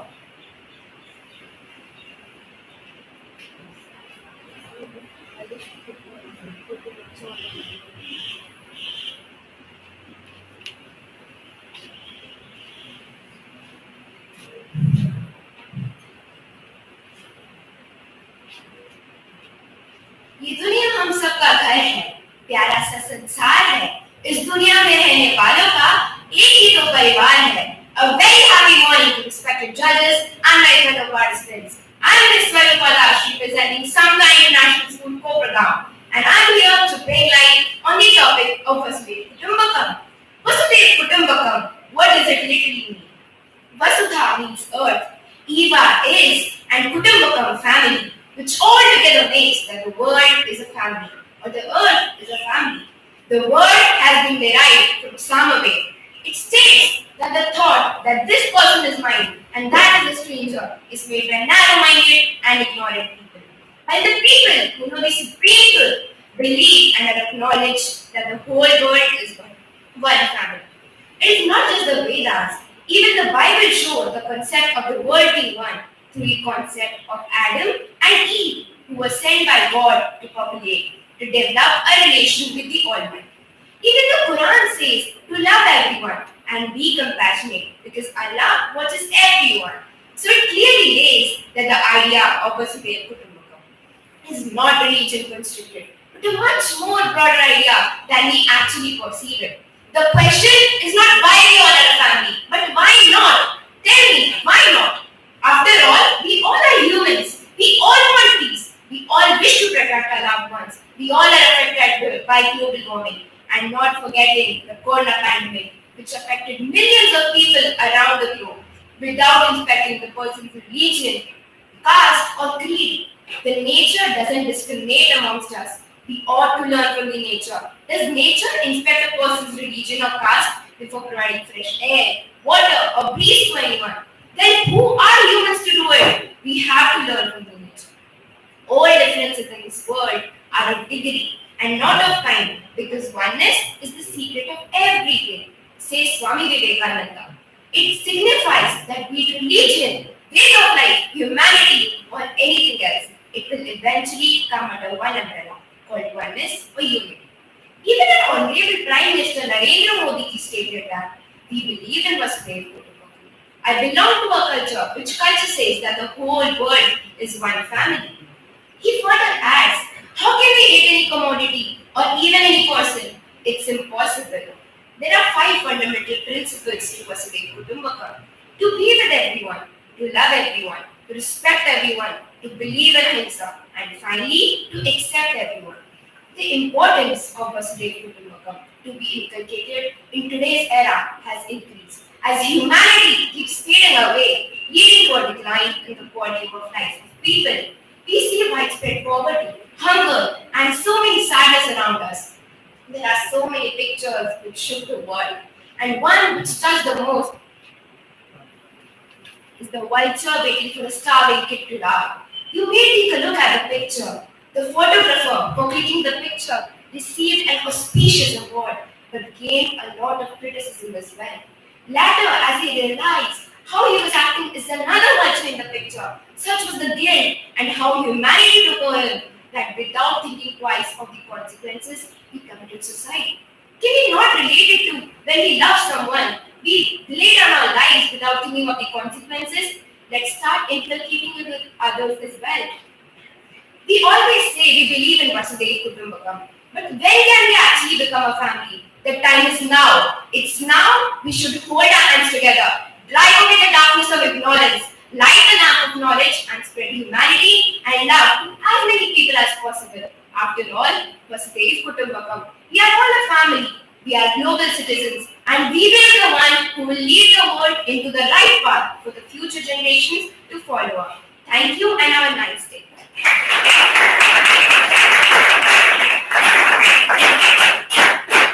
Time 4 minutes 11 seconds. 4-1-1. Our next participant is from Model English School, Srinampur, Miss Shruti.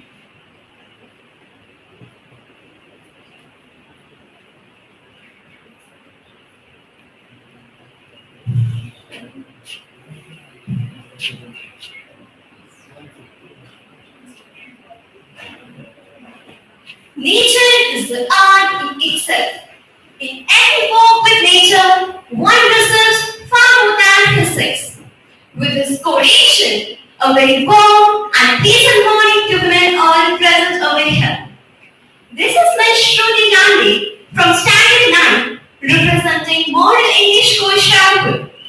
Today, I'm here to express my views on the topic, the cry of nature is the cry of God. Ashakyam pravarte rudhe jivana. It means that there is no life without nature. Once destroyed nature's beauty cannot be repurchased at any cost, at any price. Friends, we all human beings are very fortunate to be living on this planet that is our Earth. Still, we blame our Mother Nature for the destruction. But somewhere and somehow, we human beings are only responsible for the destruction. Our Mother Nature provides all the necessary things like air, water, sunlight, and many others. Our Mother Nature is the one who never gives but always gives. We should be always be thankful to God for providing all these things. Here, it becomes a responsibility to take care of the natural habitat. Our environment is where we live, so there must be harmony between the environment and living beings.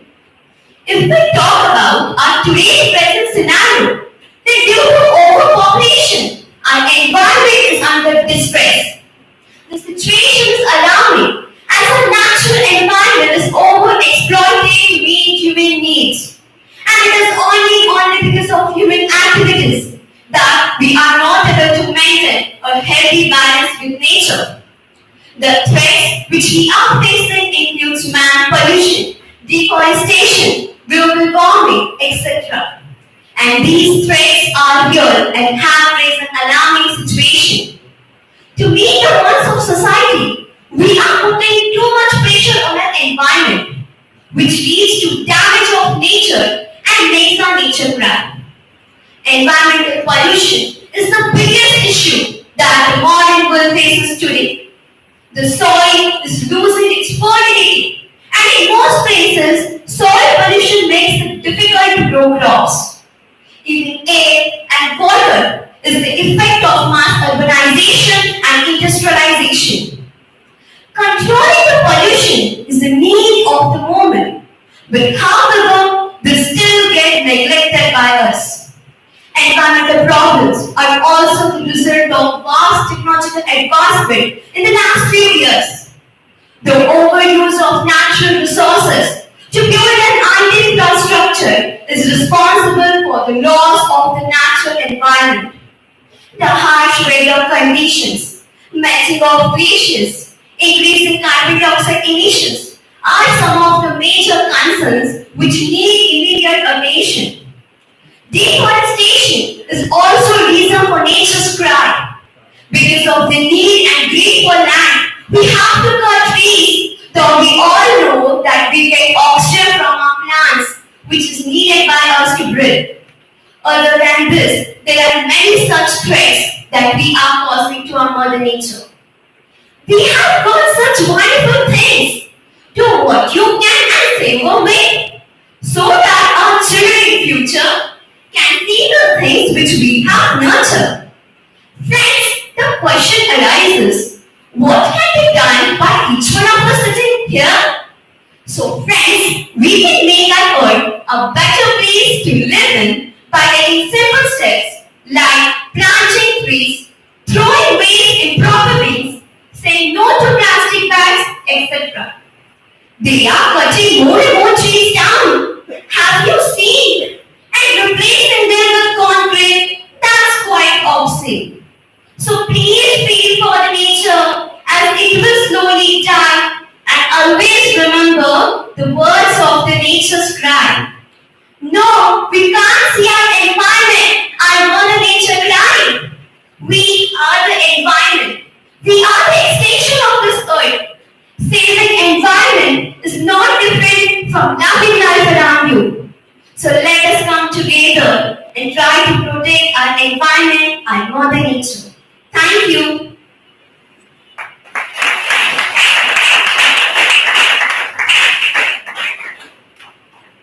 Time 5 minutes 2 seconds. 5:02. Our next participant is from Sharda English Medium School, Kopargaon, Miss Elena.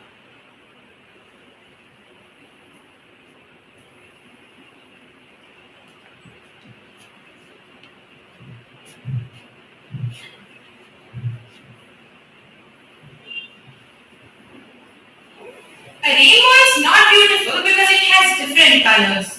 It is beautiful because those different colors shine together. They don't boast their supremacy. They don't try to overwhelm each other to create beauty through the gloomy sky. That's the magic and power of unity in diversity. And that's exactly what makes India incredible. I am Sheikh from Sri Sharda English Medium School, here in front of all of you to speak on the topic. The sovereignty of a nation is fortified by the foundational fabrics of socialist, secular, and democratic principles. In the 3,000 years of our history, people from all over the world have came and invaded us, captured our lands and conquered our minds, took over what was ours. Yet we have not done this to anyone. Why? Because we respect the freedom of others. They say that birds with same feather flock together, but India is the exception. In India, birds with many different feathers not only flock together but also live, work, and prosper together. Why all of this is possible in India? Dr. Gordon B. English says that we can't build a great building on a weak foundation. So you may wonder, then what would be the foundation of our unity? I think our Indian constitution plays a vital role in keeping us all united. And the base of our foundation is our preamble. Here are a few aspects that fortify our preamble. The first is secularism. The preamble of India states to be a secular nation, and with this also provides the right to practice, profess, and propagate one's religion. Secularism is not a new concept for India. It is being followed in India even before the making of our constitution. And what could be the better example than this? That the Indian freedom movement was marked by the secular tradition. The second aspect would be socialism. Mahatma Gandhi, Subhash Chandra Bose, Swami Vivekananda. What was common among them? They all were socialists. So let me tell you the ideology of socialism. From each according to his ability to each according to his contribution. Socialism gave equal opportunities to bridge up the gap between poor and rich and put restriction when man does not exploit man and the wealth is not accumulated in the hands of a few people only. The third aspect would be democracy. Democracy in India works on a basic principle that the ones we choose should be that the ones who lead should be chosen by the people, from the people, and most importantly, for the people. Democracy enhances the quality of decision making and also improves the dignity of the citizens. Democracy not only envisages a democratic form of government, but there is also a free exchange of ideas in our society. All these values like secularism, socialism, and democracy have successfully contributed in the progress of our country. But I would say that it is in our hand either to make our country hell or heaven. Here is a short story. There is a confusion between people that what would be the difference between hell and heaven. Both hell and heaven had banquets filled with amazing foods, and every person is given a spoon that was six feet long, standing from their shoulder to their wrist. People in the heaven are happy, but the people in the hell are dying. You know why? Because the people in the hell decided to feed their own selves, so the food they tried to eat used to fall behind. On the other hand, the people in the heaven decided to feed the person sitting on the opposite side, and therefore they were happy and fulfilled. We can precisely call India as our heaven. It is the most beautiful place where one can enjoy the beauty and fragrance of nature to its best. But I would like to mention one thing. Gurudev Rabindranath Tagore says, and I quote, that our ability to reach unity in diversity will be the beauty and the test of our civilization. Thank you.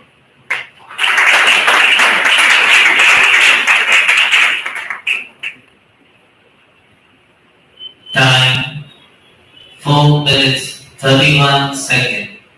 431. Our next participant is from Patni Vidyalaya, Srirampur, Master Aditya.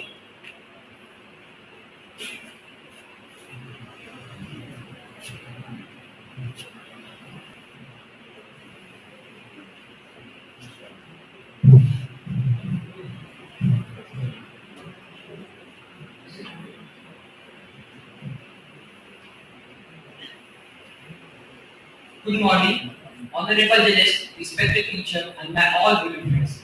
Today I am going to talk about the sovereignty of our nation is fortified by the foundational fabrics of socialist, secular, and democratic principles. My name is Aditya Sohane. I am studying in 10th standard in S.J. Patil Vidyalaya, Srirampur. First, I talk about the sovereignty. What is sovereignty? The sovereignty is a dominant power. It refers to the independent authority of the nation. It's not a subject to control any other state. So what is India's sovereignty? India is a free and independent country. So that they decide whether internal as well as external matter at the high level. And the second term is socialism. The most important word which is written in our preamble. The word used in our preamble is not having a restricted meaning which insists on nationalization of means of all production. Then the Prime Minister Indira Gandhi explained that we have always said that we have our own brand of socialism. We will nationalize the sectors where we feel the necessity. Just nationalization is not our type of socialism. And that's why the socialist word written in our preamble. And the third term is secularism. Secularism is it means that the country does not have any religion of its own. It protects all religion equally and doesn't uphold any religion as the state religion. It's not against any religion, and that's why it gives all individual right to freely profess, practice, and propagate religion. And this thing was explained in Saint Xavier College versus State of Gujarat 1974 case. They explained that the secularism was written in our preamble. The secularism concept that eliminates God and religion from the matters of the state, and no one shall be discriminated against on the grounds of religion, which we see in the Article 15. And the fourth term is democracy. Generally, this word is derived from the two Greek words. First, demos, it means that the peoples, and second is kratos, it means that the rule. We join this word and make a word democracy. It means that the rules of the people. It is a system of government which citizens have a political power and they can exercise it directly or elect representatives among themselves to form a governing body. There are two types of democracy. First, direct democracy, and second, representative democracy. We follow the representative democracy. People elect the rulers and they stand accountable to the people. It's referred to as the form of the government which derives its authority to the nation. And second is direct democracy. People elect the rulers and they elected by the universal adult suffrage, one man, one vote and one value. And these government powers come from the will of the people. And these all words, sovereign, socialist, democratic and secular, are the most important words because they stand our preamble strongly. And the best example of the India's sovereignty is that the new elected President of India, Draupadi Murmu. She is the first people and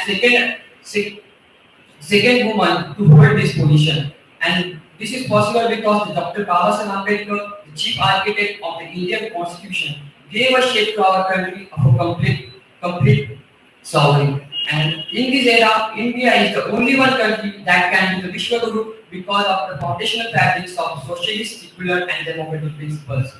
At the last stage of my speech, I am very thankful to St. Xavier School Management who has given me an opportunity to express my view in this national topic. Thank you.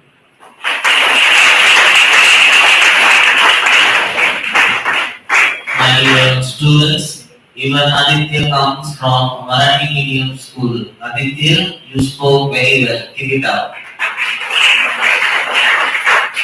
Our next participant is from outside Firodia High School, Ahmednagar, Master Samyak. Aditya's time was 3 minutes 39 seconds. 339.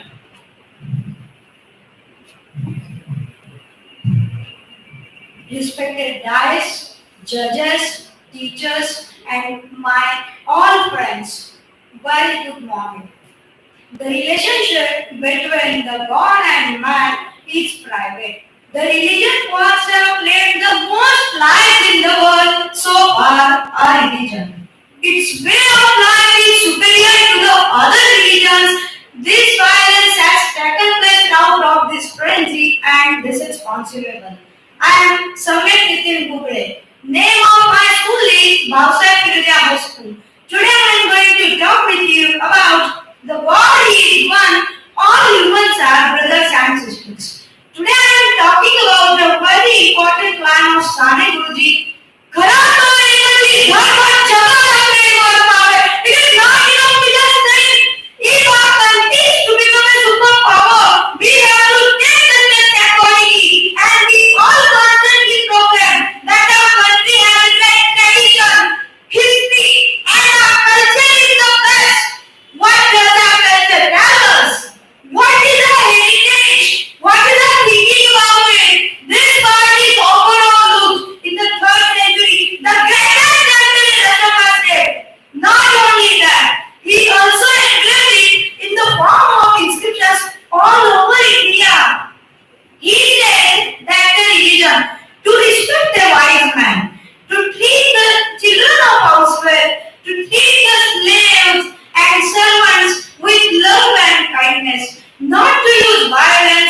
men to give alms and to do one's work accurately. He said constantly the praise or blasphemy of our religion harms our own religion. You know what is harmful? Yes, and there must be a discussion of our religion. There are so many good things in every religion, only we should pick them up. This was the religion expected by the Emperor Ashoka 2000 years ago. Time went on and the sense of superiority in human beings picked up. In the age of information technology, the religion expanding a circle of man. Then caste, then subcaste, behave. The religion always teaches us that behave with love and respect. From Panchamahatas to every soul. It means all humans are brothers and sisters. Means the national integration. We should have a true spirit of patriotism. Means worshipping the God by hearts. We should think that we are the Indians first and the members of a particular religion afterwards. Today I am going to tell you such a following lines of Swami Ramtirtha. The land of India is my own body. The oceans are my feet and the Himalayas are my head. From my hair flows the Ganga and from my hair flows the Brahmaputra. The Vindhyachal is a belt round my loins. Lastly, I want to add a line to end my speech. All gods are one God, and that is the humanity. What is needed to expand the perimeter and grow to this? Thank you.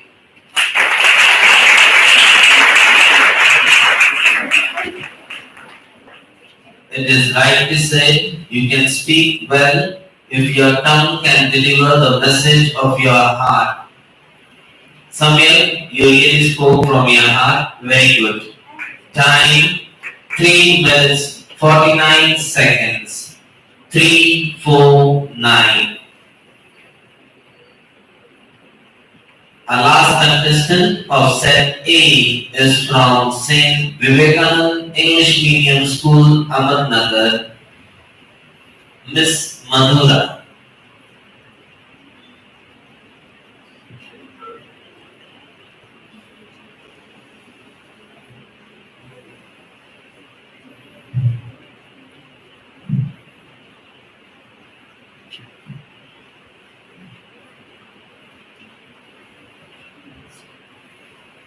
Satyam eva Ishvaro loke. Satyam padma samashvita.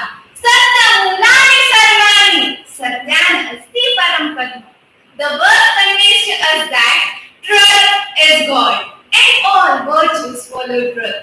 All are rooted in truth and there is nothing higher than truth.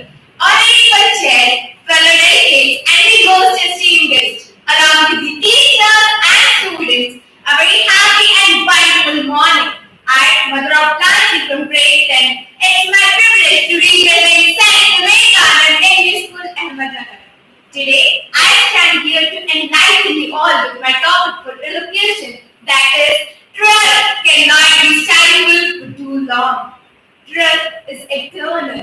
Truth is nobody's property. No race, no individual can lay an exclusive claim to it. Truth is the nature of all souls. Gautam Buddha, the great saint, once said, three things cannot be hidden: the sun, the moon, and the truth. Do you know that why truth cannot be hidden for too long? Because it is the energy which remains consistent. It is the energy which connects you with the nature, with the divine power of love and trust. We all know the circle of day and night. If night is there, day will arrive. And if day is there, night will arrive. We cannot hide it, though it's the day or the night. The truth is just the same. No matter what we do, but one day it's definitely going to be. A truth can be hidden for time being, but it can't change it. The 1992 Indian stock market scam was a market when it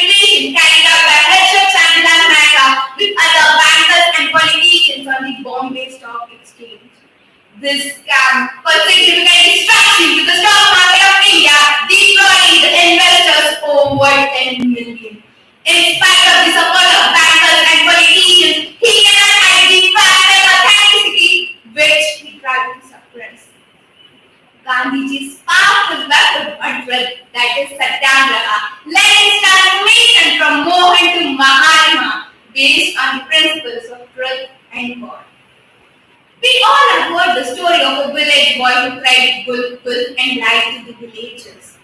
But his disloyalty couldn't last too long. Each and every religion has highlighted only and only about the truth. Religious books like Bhagavad Gita, Quran, Bible, etc. focused on the lessons of the truth. A truth doesn't cost anything, but a lie can cost you everything. Vijay Mallya, an Indian businessman at present facing extradition from the UK. Mallya owed 70 Indian banks and estimated rupees 9,000 crore is accused of fraud and money laundering in the country. The power of truth never declines. Force and violence may be effective in the short term, but in the long run, it's truth that prevails, it's truth that speaks, and it's truth that sustains the long run. Today's world is based on hypocrisy, that is dual nature of humans, which is deceitful, disloyal, but it's all transient. This transiency can even break someone's heart.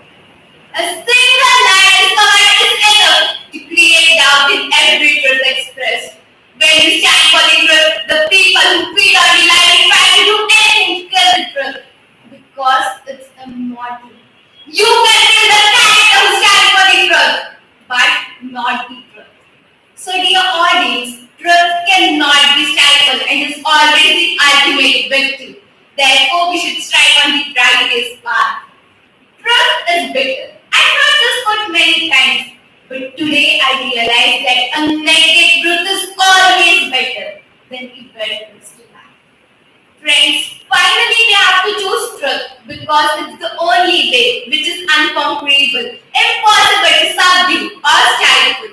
I express my deepest gratitude towards you. May you have a wonderful day ahead. Thank you.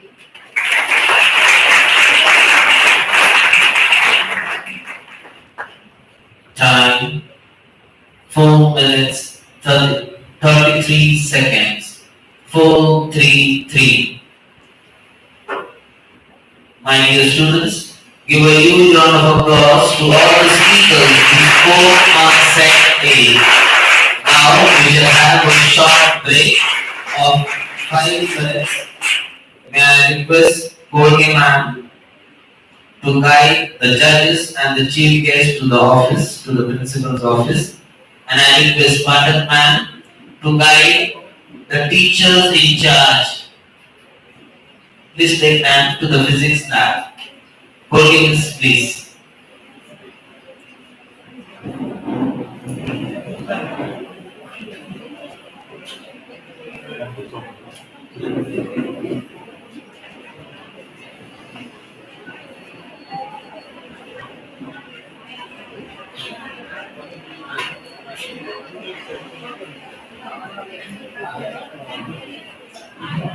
Judges, please. Kogi ma'am, please take the honorable guest and the judges also. Students, just for a moment. All the teachers, please go to physics lab. Patak miss, please guide them to the physics lab. All the teachers,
competition of set B.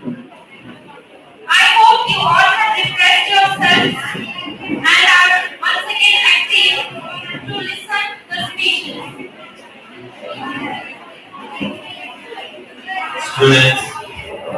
Students, can you maintain silence? Sit erect. Students, sit straight.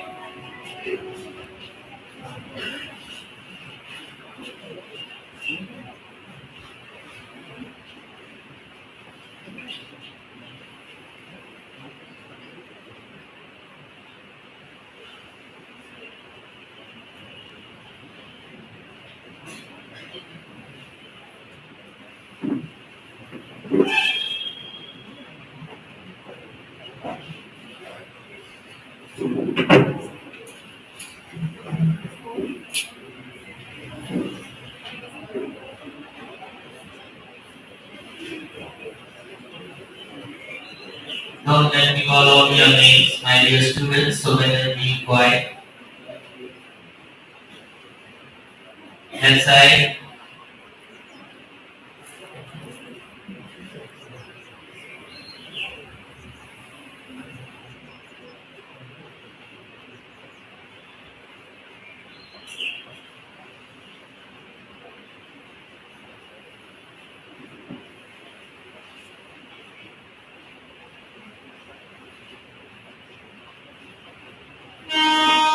Within a few seconds, we'll start with the second set.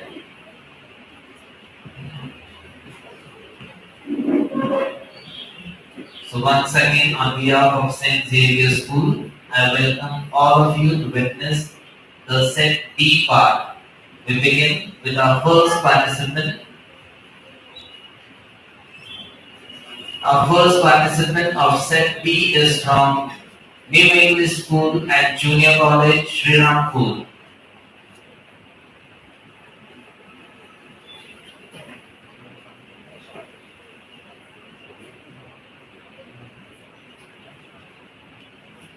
Miss Aisha Sheikh. A very pleasant good afternoon to one and all present over here. A very great thank you to the organizers of today's event. Also, respected dignitaries and all my fellow friends. I, Ms. Aisha Sheikh, a student of grade 10, representing the Middle School and Junior College, here to express and elaborate my views on the topic justice, liberty, equality, fraternity, and essential for collective prosperity of our nation.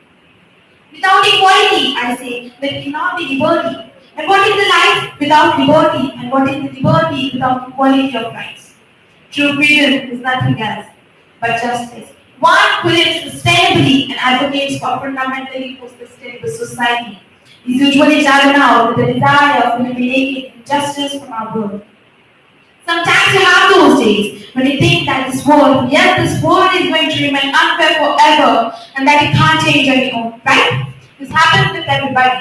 But in the matters of truth and justice, there is no difference between large and small issues concerning the treatment of people and all the same. The desire, the dignity for justice is inherent in every human being, maintaining the law of individual as well as the order of society. Demanding the selfish actions of people, securing a fair distribution, equal treatment, proportionate and rewards for all. Justice is the most important and most discussed objective of our society. Broadly speaking, liberty is the ability to do as one pleases and as one likes to do without any prescription but by God. In other words, liberty means freedom. In politics, engaging liberty is seen as a state of being free in the society against the oppressive restrictions, actions, reactions imposed by the authority on one's field of behavior, life, or political views. And I think everybody in our country, society has right to lead his or her life accordingly without any discrimination. When the state is at you, when all the individuals, yes, all the individuals are treated equally, irrespective of their caste, creed, color, gender, we call it equality. And yet, I'm asking you, who is responsible for the current situation of our country? Am I alone responsible? No, we all Indians are responsible. what's happening in our country is there is discrimination between two individuals.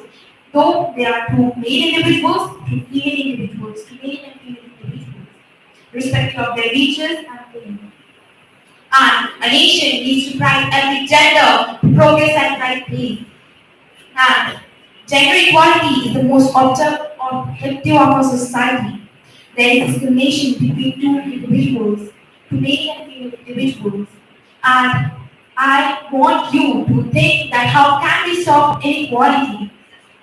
And what do you think the word fraternity means? Fraternity means brotherhood, unity. And they say that all Indians are my brothers and sisters. This means that we Indians are united. And united we can conquer anything. And there's great and famous thought that we all might be knowing that is united we stand and divided we fall. If we Indians are united, we can conquer anything. And when we Indians are separated, and that day is the day when we can not conquer anything. Now, I want you to dig deep and think that how can we change our world? How can we change our country? And when you have decided that how can we change our country, you are the real successful person. And I would like to conclude my speech with the Indian preamble. We, the people of India, having solemnly resolved to constitute India into a sovereign, socialist, secular, democratic, republic, and to secure all its citizens justice, social, economic, political, liberty of thought, expression, belief, faith, and worship, equality of status and of opportunity, and to promote among them all, practically assuring the dignity of the individual, unity and integrity of the nation. In the Constituent Assembly, this 26th day of November 1949, do hereby adopt, enact, and give to ourselves this Constitution. Our country is on the way to fully adopt justice, liberty, equality, and fraternity. So, please preserve and conserve our rights. Thank you and have a nice day. Time 4 minutes 31 seconds. 4, 3, 1. Our next participant is from Nyamata Vidyalaya Sangam name, Miss Vaishnavi.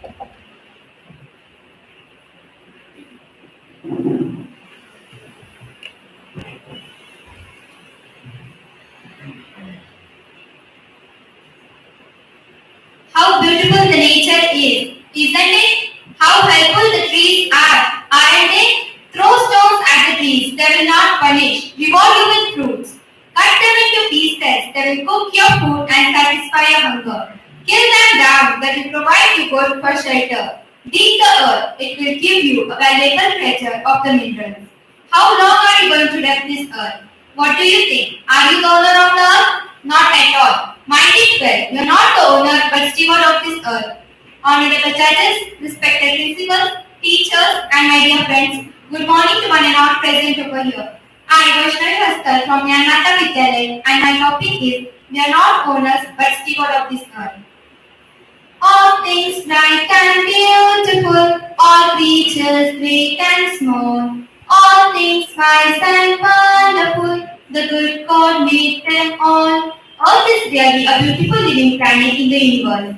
Our Earth provides us with food, shelter, and most of our requirements. Despite unavoidable free services provided by the Earth to humans, we are not able to pay off her kindness to us. Rather, we are being cruel to our Mother Earth. Mahatma Gandhi said, Earth provides enough to satisfy every man's need, but not every man's greed. Look at the birds of the air. They neither sow, nor reap, nor gather into bands, and yet your heavenly Father feeds them. Are you not of more value than they? This is God's property. Live it better than you found it. Said by Scott Sherwood. We humans use nature as a source of power and resource, but ignore that it is a source of divine presence. We should remember that we are not the permanent members of this divine place. We are guests here and have come for the specific time. Hence, we should leave it better than we found it for sake of future generations. God created earth, trees, mountains, animals, birds, winds, flowing water, sea, and humans too. God created everything for a purpose. Humans must be the kind caretaker mother of the earth. But I strongly feel that we the humans are the main cause of damaging the environment. Every day we produce tons of garbage and throw it anywhere recklessly, though we know the living things rely on water. If we continue using and polluting water carelessly, one day water will be as expensive as petrol, or one day the people may die of thirst. We destroy forests for agricultural settlements. The poisonous gases are depleting the ozone layer, resulting in the global warming. The excessive use of chemical fertilizer is decreasing the fertility of soil. We are acting as if we are the owners of the earth and continuously doing harm to our mother earth. Scripture is permitted with examples of God commanding us to tend to His creation. We are stewards of this earth and we have responsibility to care for it. Scripture is clear that all of God's creation, not just mankind, brings Him glory. Sitting back and doing nothing because one day God will return and make all things new is the antithesis of the gospel. But we must trust that God can handle the long term and rejoice in the fact that one day there will be a new earth. Therefore, our stewardship and upkeep of the earth is one of the greatest offerings of worship we can give to God. Save the humans, save the earth, and add glory to God. Thank you and have a nice day.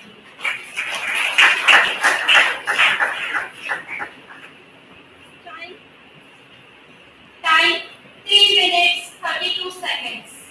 3, 3, 2.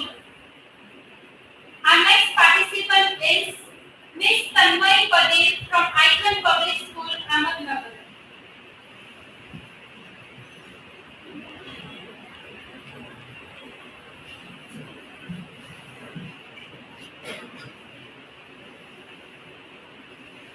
Respected judges, teachers, and friends, today all of us sit here in a free nation with dreams of our country becoming the torch bearer to the world. We as individuals are nothing but a drop in the ocean, but together we are the ocean, therefore we dare to dream. Friends, just dreams are not enough. We need to build a strong foundation to build our vision. And I, Tanmay from the Icon Public School, am here to share my ideas about building that foundation. I want my nation to be the most prosperous nation on the earth. By prosperity, I don't mean just wealth. Prosperous in values, culture, ethos, and in its ability to lead the world to prosperity. Don't you all share my dream? I'm sure you do. Well, how do we realize this dream? What kind of leadership or society do we develop to take our nation to the pinnacle of success? Prosperity of a nation does not come with the prosperity of a few, unless each and every citizen of India, irrespective of caste, creed, gender, religion, are included in the process. It shall remain a dream. Our diversity is not a hindrance. It is our strength, provided we are united. It lends a richness to our culture which makes us stand out in the monotonous fabric of the world. However, there is an underlying danger of disintegration if we don't lend strength to the pillars that will uphold our rights. What are these pillars, my friends? The first one is equality. Equality of status and opportunity. You will all agree that a lopsided structure is never strong. For all sections of society to be treated equally, we must stand united for the ideal. Our country is known for its diversity. Let's not translate it into inequality. 2. Equality can only be sustained if there is a feeling of fraternity in its citizens. Our hearts must beat for one another, irrespective of caste, creed, or religion, and the nation must always come first. Fraternity ensures the dignity of the individual and the unity and integrity of the nation. 3. In any society, equality and fraternity are unimaginable without justice, because it is unjust to be unequal. Therefore, a strong judiciary is the basis for a nation's prosperity. Justice, social, economic, and political. The fourth pillar on which we base our dream is liberty. Liberty of thought, expression, belief, faith, and worship. Liberty is often misconstrued in today's world, so I will take some time to dwell upon it.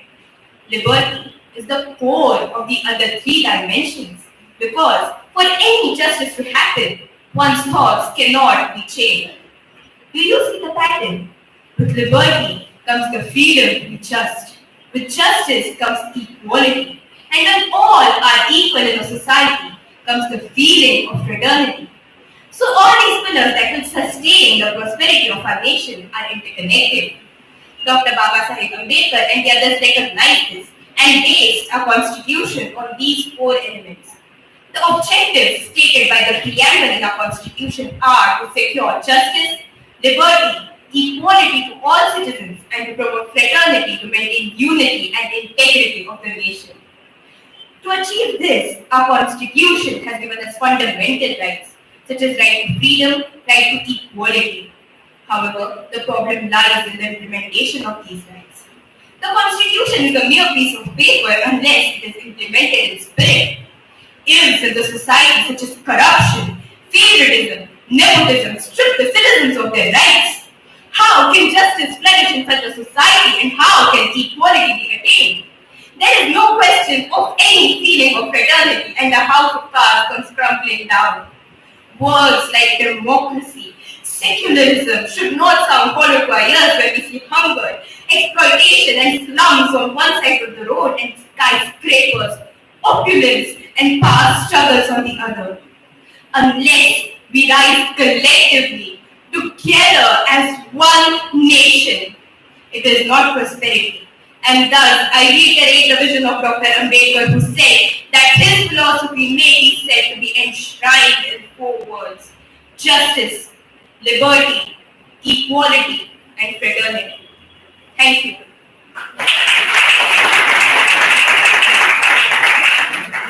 Time 4 minutes 51 seconds. 4 minutes 51 seconds. Our next participant is Miss Shinde from Akhil Patil Public School.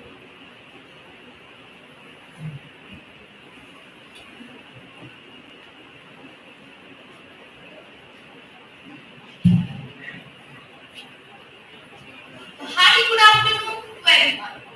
Have you ever thought or imagined if there will be no laws, no rules, no regulations? What will happen? Will our country work properly? So, to answer this question, this is Riya Shinde studying in Standard 10 from Akhil Patil Public School. Today, I have got a great opportunity to express my views on topic justice, liberty, equality, and fraternity are essential for collective prosperity of our nation. India. Our nation is a huge and beautiful place full of wonders. From Himalaya to Indian Ocean, from desert of Thar to the snowy mountains of Sikkim, it is full of diversity. Unity in diversity is the main slogan of our nation. India consists diversity in religions, castes, festivals, languages, traditions, and many more things. But have you ever wondered what makes them combine up together? Fundamental values make them combine up together. Justice, liberty, equality, and fraternity. These words represent the basic values of democratic political system. Ruled by ancient monarchs, imperials has often brought peace, but at the cost of personal freedom. Democratic values supports and belief an orderly society can exist in which freedom is preserved. But both freedom and order must be balanced for a civilized existence. Imagine a society in which everyone is perfectly free to do as he or she wishes. How would be our country? Will it work properly? No, it will not work properly. There will be dominance of majority over minority. People will start violence. There will be misuse of powers.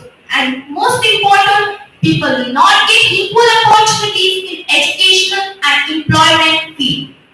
So, let us talk about some of the rights which are important for collective prosperity and development of our nation.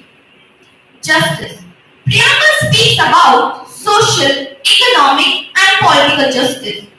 Social justice implies discrimination on the basis of caste, religious, race. But at the end, all citizens should get equal opportunity. Economic justice. Economic justice implies gap between rich and poor is bridge and exploitation.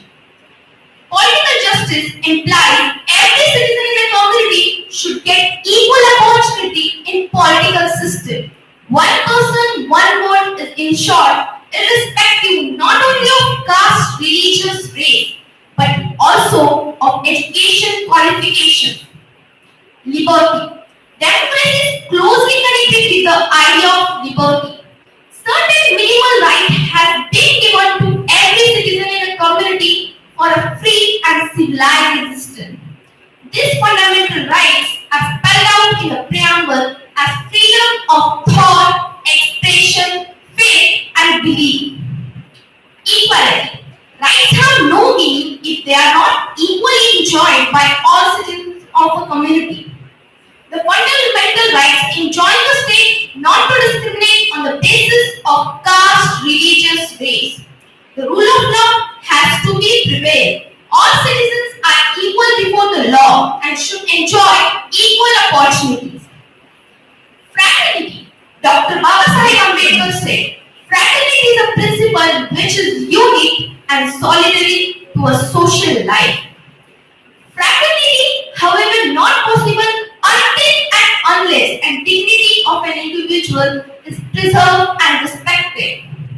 So, some of these rights has also got it in action. So, families of those who had died at Staffordshire Hospital use this law to secure the compensation from the family the horrific treatment they suffered. So, therefore, justice, liberty, equality, and fraternity are very essential for collective prosperity of our nation. These rights are not only important for protection of all of us, but especially for those who face abuse, neglect, isolation. Without political and social rights, we cannot live in this world. We cannot live a peaceful life. So if we use this law for development of our country, we will be a developed country. Thank you. Time 5 minutes 3 seconds. 5 minutes 03 seconds. Our next participant is Miss Dongre Vedanti from Sacred Heart Convent High School.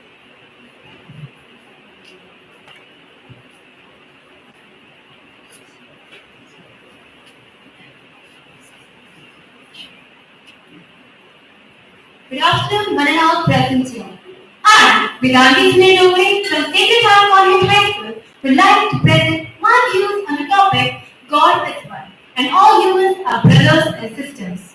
At moment or other in life, man is confronted with the problem of his existence, his relationship with the unseen.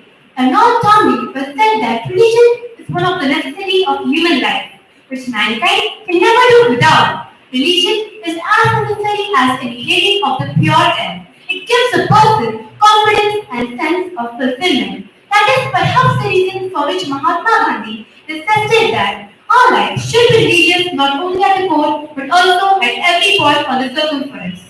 No matter which God you worship, if you have sense of love for mankind and humanity.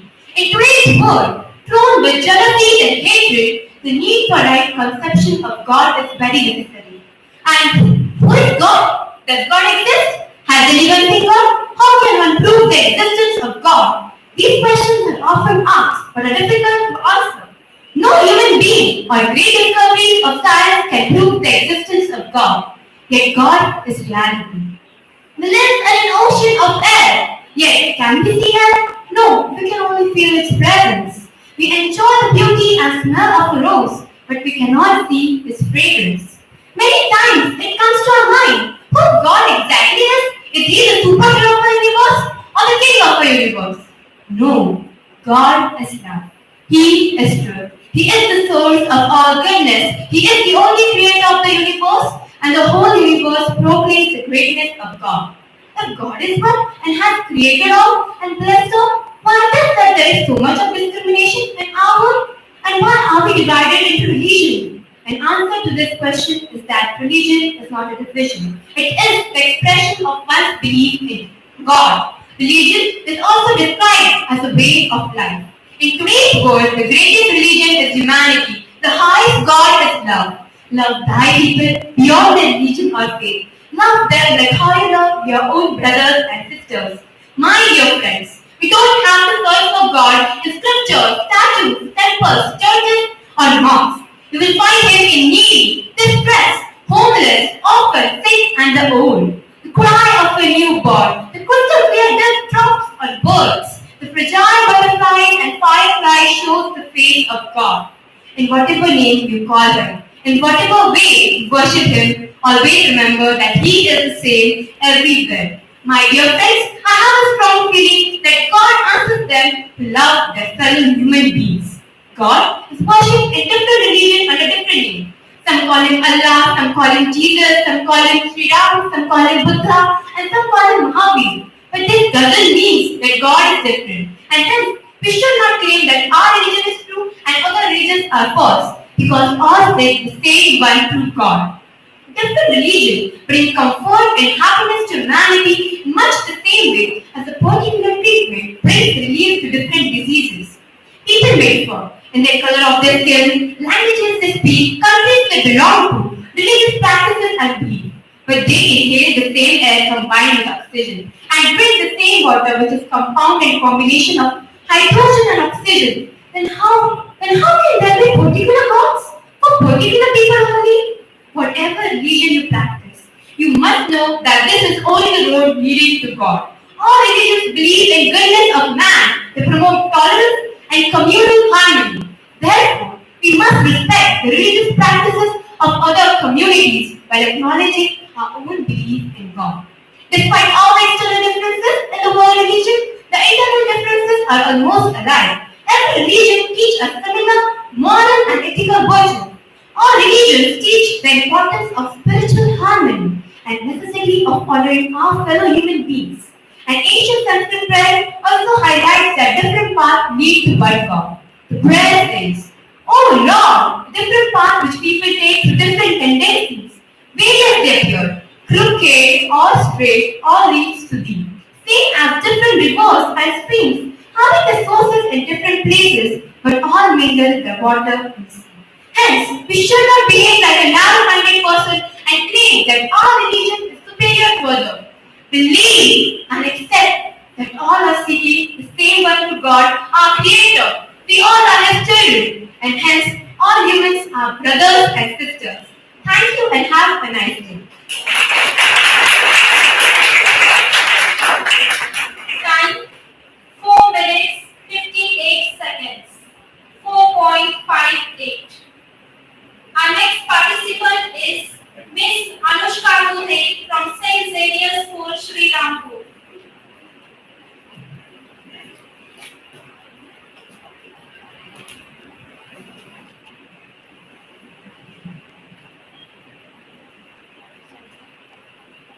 A very good afternoon to one and all present over here. I am Miss Anushka Kumar today, representing St. Xavier's School, Sri Rampur. Friends, many religions in our country say that we must respect each other's feelings. But not just this, we should also respect other religions and spread love to all. Regarding this, our most respected teacher, Honorable Sane Guruji said, "खरा तो एक ही धर्म जगाना प्रेम अर्पावी." Yes, friends, your guess is right. This is the topic which I would like to express today. Do you know what it is? It means the only true religion is to offer love. Spoilers in India involves mostly Hindus and Muslim religion people. The Indians have very bad memories about Gujarat riots, Kashmir violence, Delhi riots in 2020, due to which many innocent people lost their lives. We have recently seen that people throwing stones on each other just due to religious difference. Today, however, lot of wrong things quarrels, politics are taking place in the name of a religion to disturb the mind of the people by making the hateful statement for their own benefit and religious politics. India is a land of many religions, but these are the main religions. Buddhism, Hinduism, Sikhism, Christianity, and Islam. Buddhism teaches us to not to kill any being, no stealing, and avoid the wrong speech. Hinduism teaches us that entire world is worth valuing. Sikhism teaches us to practice honesty and humanity. And Islam teaches us a peaceful world. What it shows? It shows that every religion of the world teaches us to love everyone. No religion teaches another religion to despise. No religion teaches anyone to bow down before us. They just teach love and respect. What is love? Love is caring for everyone, happiness, wishing good for all. But not on the basis of caste or dharma, but on the basis of humanity and equality. To teach this lesson, one of the great Marathi teachers had an important role. Yes, friends, this person was Honorable Panduranga Sadashiv Sane. He was born on 24th of December 1899. In future, this child was known as a writer, freedom fighter, and a great teacher. His mind was very sensitive and emotional towards every element of society. He doesn't like to fight on the basis of caste. So, to spread love among the people, he wrote down the great poem Khara to Ekachi Dharma Jagana Preman Pave. He has explained the true meaning of dharma by saying the only true religion should offer love to the world. Sani Guruji has explained the true meaning of dharma by saying the only true religion should offer love to the world. But he also explained that humanity is the true religion having the motto spread love to all. At last, I would like to conclude my speech by saying few lines of the poem. We all are unique, we all are human. We all are unique, we all are human. But why we all are divided by the religion? Wake up! It's time for a new creation. Let's spread love to each and every religion. Let's spread love to each and every religion. Thank you and have a great day.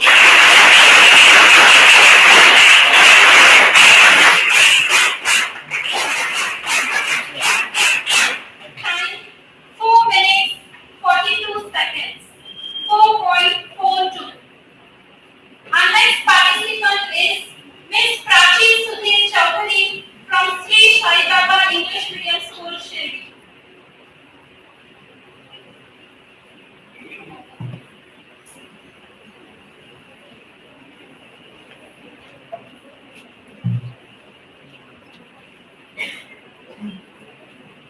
The Lord God took the man and put him in the garden of Eden to work it and care of it. Good morning to one and all. The galaxy of intellectuals, Your Excellency, respected Father of St. Xavier's School, honorable judges, teachers, and all my dear friends. I am very glad to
too.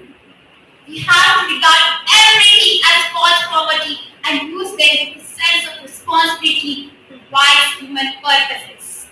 Here, a question can arise in your mind: how can we be stewards of natural resources? Simply by not destroying the planet. Yes, seriously.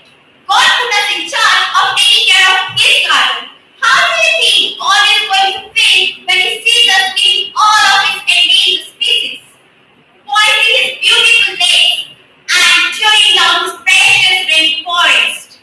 We have reached a point where we have to either choose self-destruction or restoration and renewal. We need to reaffirm the importance of justice, frugality, humility, and praise for life and nature. Let us save all living creatures from the untold misery of our making and leave them on earth by restoring her beauty and abundance. Everyone has a duty to safeguard the resources of the earth for the profit to present and future generations. Because if we want creation to sustain us, we need to care for the creation. If we want creation to feed us, we need to steward creation appropriately. Thank you. Time 4 minutes 51 seconds. 4.51. Our next participant is Miss Nathan Samdalia from Samta International School.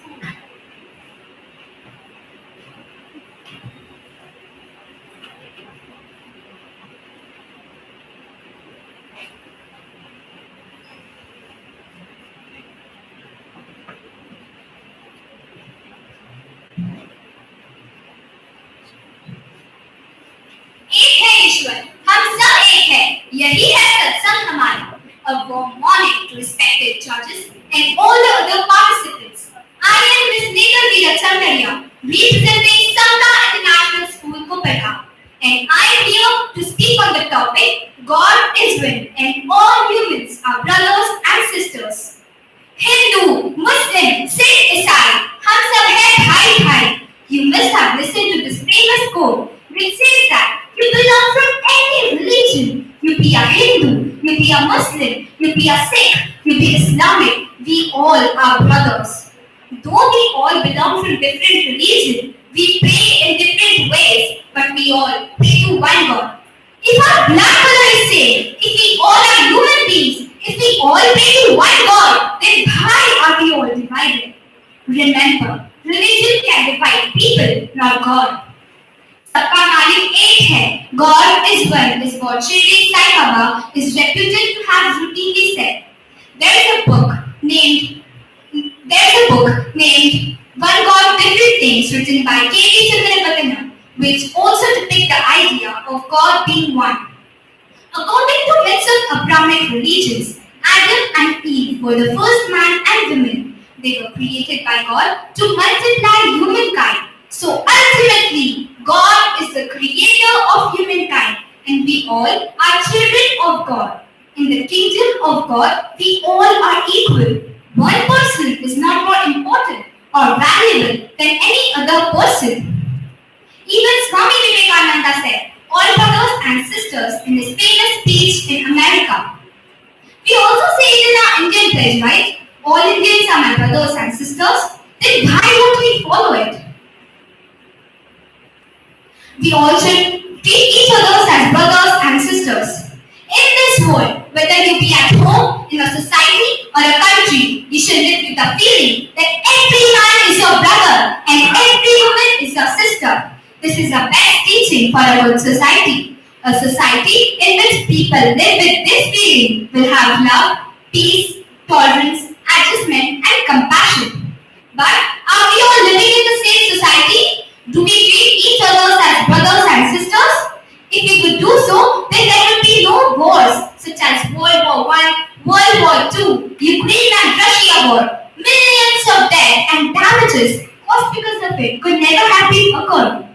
But we all have forgotten what God has told us to live in peace, to not harm anyone, live together. But we all are rebelling it. We fight because of land, we fight because of jealousy. We even sometimes fight for God. We don't leave a reason to fight, but What if we don't need a reason to love each other? नफरत की लाठी तोड़ो, लालच का खंजर फेंको, जिद के पीछे मत दौड़ो, ओ मेरे देश प्रेमियों. You must have listened to this famous song by Amitabh Bachchan, which says that throw the sticks of hatred, love each other. After all, we live on the same earth. Then why are we all fighting? Everyone has equal right to live on this earth. The word masjid has 6 letters. Quran has 5 letters. Church has 6 letters. Bible has 5 letters. Mandir has 6 letters. And Gita has 5 letters. They all preach the same. 6 minus 5, 1. God is one and we are children of God. When nature don't discriminate between us, who are we dividing ourselves? Water doesn't know the person drinking it belongs to which religion or which caste. Trees don't know it is a Hindu or a Muslim. Then who are we dividing ourselves? Let's have unity of mind, sympathy, brotherly love, and a tender heart. Remember, when the power of love overcomes the love of power, the world will know peace. At last, I would like to end my words by saying a famous quote by Raja Ram Mohan Roy. Cows are of different colors, but the color of cattle is same. Every religion is different, but the essence of every religion is same. Thank you and have a great day ahead.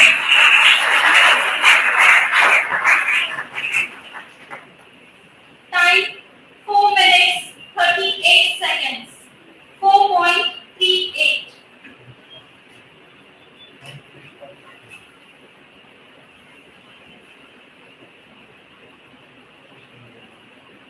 Our next participant is Miss Vaishnavi Gavli from Model English School.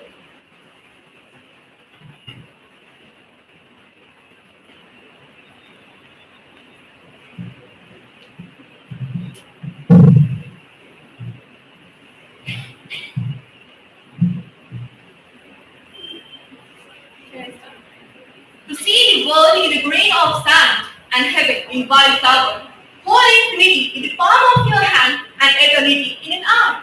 With this amazing quotation, a very warm and pleasant good afternoon to one all present over here.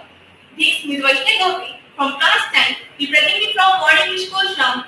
Today I am here standing before you all to express my few words on my topic. We are stewards and not owners of natural resources. Yes, we are stewards and not owners of natural resources. For millennia, we humans have seen the earth as a mother who provides everything, the one who provides all the resources abundantly and nurtures us like the children. We thank our Mother Earth, our Mother Nature, for providing such natural resources in order to fulfill our daily needs. We cannot imagine our life without these natural resources. We are blessed with this beautiful nature. Nature takes a care, right? Yes, it takes. You know, natural resources are physical and biological components of nature. It makes our life easier. These are the materials which humans use to meet their daily needs. We get different types of natural resources such as land, water, and animal resources, precious metals, rocks, minerals, crude oil, natural gas, solar energy, wind energy, etc. So my dear friends, look, we can notice these all resources are natural, which nature is providing us, and which nature gives us these natural resources in order to fulfill our daily needs. And even it indicates that the nature is the real owner of these natural resources. You know, we all are visitors to this time, to this place. We are just guests and passerby. Our purpose is to observe, to learn, to grow, to love, and without disturbing anything, return to our home. So it means that we are not the owners of these natural resources. So friends, how we can show our ownership on these natural resources which belong to nature? Even we don't have that authority to show our dominance on these natural resources which belong to nature. Because of whom today we are blessed with this beautiful eccentric life. We are stewards. Yes, we are stewards to look after our Mother Nature's natural resources as a child. It's our responsibility, our duty to look after. If we humans will try to show ownership on these natural resources, that they're going to so far. When there will be the end of this nature and even our life. We all know how our life would be without these natural resources. We are here to preserve and protect our natural resources. Are we able to breathe without oxygen that we get from trees? Obviously no. But still we are behind cutting trees and supporting deforestation. We know that excessive use of such natural resources will lead to their depletion. But still, we are polluting different types of natural resources like land, water and air. Remember, the trees are our lungs, the rivers are our circulation, the air is our brain, and the earth is our body. Then how we can think to hurt or harm our own body? This planet is only one, our home. We have no other choice. So we must care for it. Then why we are doing so? Why we are causing threat to our own lives? Always remember, if the conservation of natural resources goes wrong, nothing else will go wrong.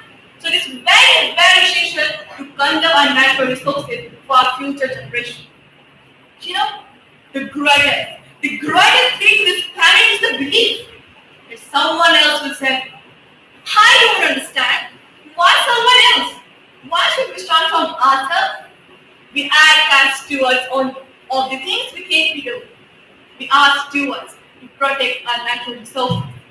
Enjoying those resources or the blessings of the earth, we are the stewards of God's creations of earth. And anything that set us free and flow with more prosperity, stewardship helps us to see the greatest of all eternity. So let us come together, wisely use and promise to ourselves to protect our natural resources, our environment, our nature, our Mother Earth. So let's nurture the nature so that we can have a better future. And now, for going, I will say thanks to St. Xavier School, my principal, teachers, and all my dear friends who gave me this opportunity to express my gifts and talent in front of you all. Thank you. Have an amazing day. Thank you.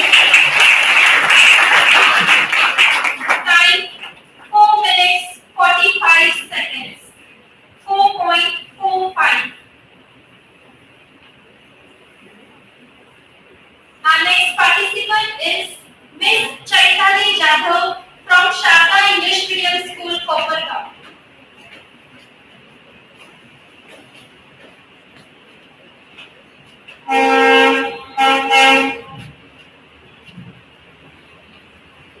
Where the mind is without fear and the head is held high, where knowledge is free, where the world has not been broken up into fragments by narrow domestic walls, where words come out from the depth of truth, where tireless striving stretches its arms towards perfection, where the mind is led forward by thee into ever-widening thought and action, into that heaven of freedom, my Father, let my country away. This is the prayer to God by Gurudev Rabindranath Tagore before independence. Here, I, Ms. Jadhav Chaitanya Sandip from Sri Sharda English Medium School, would like to question the audience that have we really achieved that in India? Today, I am going to explore the topic justice, liberty, equality, and fraternity are essential for the collective prosperity of our nation. The ideas behind the preamble to India's constitution were laid down by Pandit Jawaharlal Nehru's Objectives Resolution adopted by the Constituent Assembly in the year 1947. The objectives stated by the preamble are to secure justice, liberty, equality, and promote fraternity to maintain the unity and dignity of the nation. The main objective of the Indian Constitution is to promote harmony throughout the nation. The factors which help in achieving these objectives are justice. It comprises three elements that are social, economic, and political. Equality means no section of society has any special privileges, and all the people are given equal opportunities to do everything without any discrimination. Everyone is equal before the law. Liberty. The term liberty means freedom for all to choose their way of life, have political views, and behavior in society. Liberty does not mean to do anything, but to do it in the limits set by the law. Fraternity means feeling of brotherhood and an emotional attachment towards the nation and all the people. After defining these four terms, I would like to go back into history and inquire what precisely these values guided our nation builders. And the answer is obvious. This land of ours and its inhabitants have cherished the ideals from the time immemorial. Justice, liberty, equality, and fraternity are perennial principles of our philosophy of life. They came to us from the dawn of this civilization through an unbroken chain. It is, of course, the task of every generation to seek out the meaning of these values for its times. As the freedom fighters did at their times, so should we today. We believe that we are one nation because the bond that binds us together are stronger than the difference between ourselves. To explain this in a better way, I would like to take help of a short story. Once, a professor kept a basket full of apples 100 meters away from the students and instructed the students to run and bring the apple. The one who will reach the apple first will get all the apples in the basket. The students hold each other's hand and reach near the basket. At the same time, they distributed all the apples equally among themselves. The professor asked the reason behind it. In reply, one of the students said, "Sir, I am because we are." This is the principle of Ubuntu. Together we can grow following the principle of justice, liberty, equality, and fraternity. I hope that the current and future generation of influencers, academicians, citizens of the country will read, acknowledge, and understand the freedom without just 4 minutes 41 seconds. 4.41. Our next participant is Master Arjun Hamade from Shasha Bhatni Vidyalaya.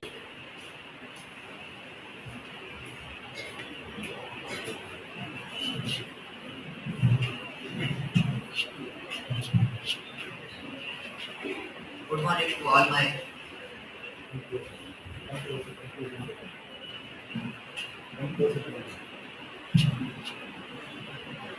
Good morning to all my respected teachers, judges, and my audience. Myself, Arjun Ramani, studying in 10th standard in LJ Bhatni Vidyalaya. Today, I am going to speak on the most important topic, Dharal ko Ekati Dharma Jagala Premartha. Did you hear or listen this line? Yes. I am 100% sure that you have heard or listened this line many times.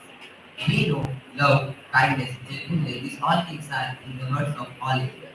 All these things are came to the thoughts of great heroes like Swami Vivekananda, Lokmanya Tilak, and many others. But today, Sikh, Royals, and quarrels in the name of the religion, one want to ask the question to the wisdom of the people. There is no any religion which teaches to dislike another religion.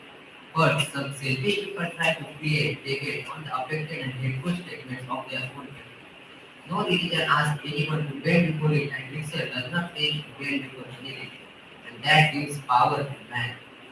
The great person Pandurang Sadashiv Sani Guruji has explained the true meaning and the essence of a person should love the world from this sentence, Karatu Ekachi Dharma Jagala Premartha. Making others, running to each other in a difficult situation is our culture. Cooperative attitude and sense of cooperation runs in the blood of all Indians.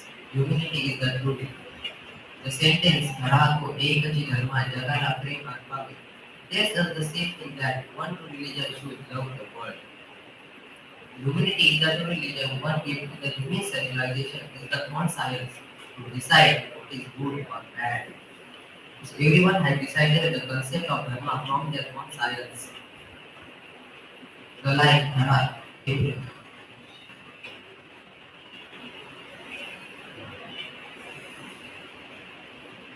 There are many types of religion in the world. Some are ancient and some are newer in the last few centuries. If we study the first part, all of these, we find the common thing along all of these, which is giving the love to others. But what do we find in the world today? There are many types of religions. Some are ancient and some are newer in the last few centuries.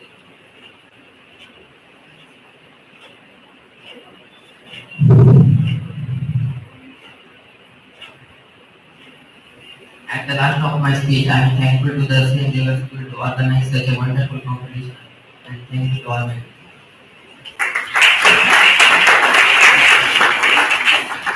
Time 2 minutes 34 seconds. 2.34. Our next participant is Master Rachin Kapra from Bhausai Firodia High School.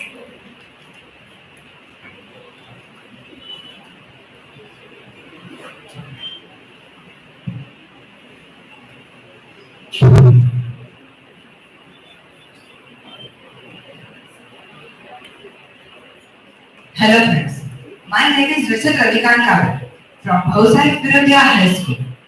Today, I am talking about Vasudhaiva Kutumbakam.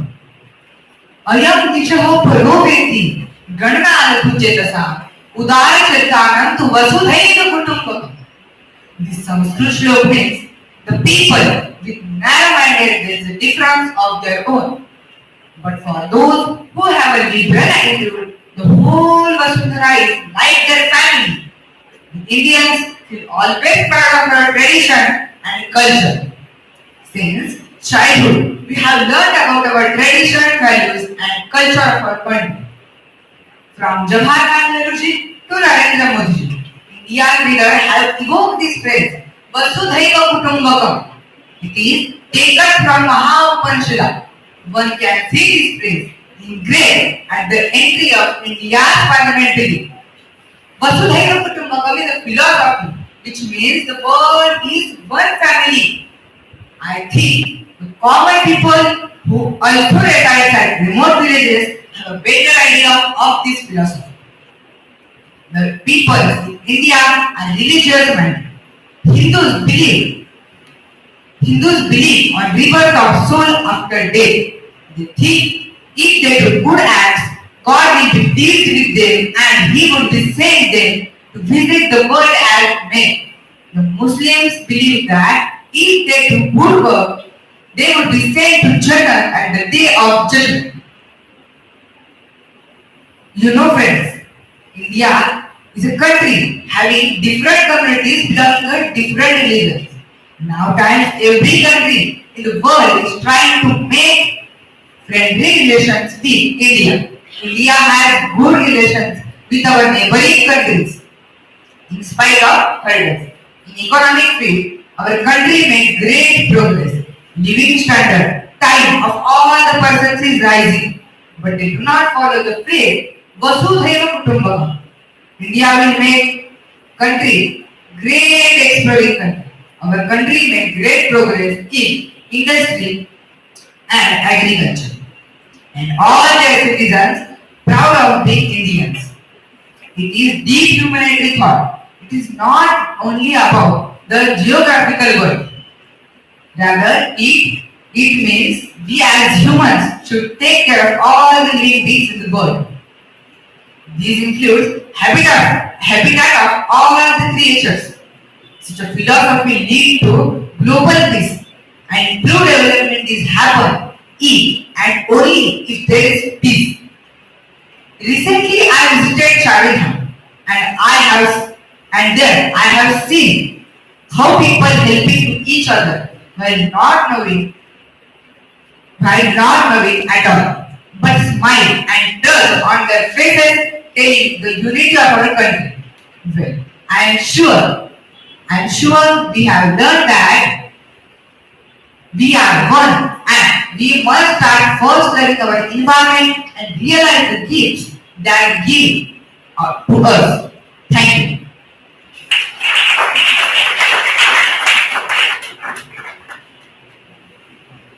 Time 3.13, 3 minutes 13 seconds. 3.13. Our next participant is Miss Mariam Khan from St. Vivekanand English Medium School.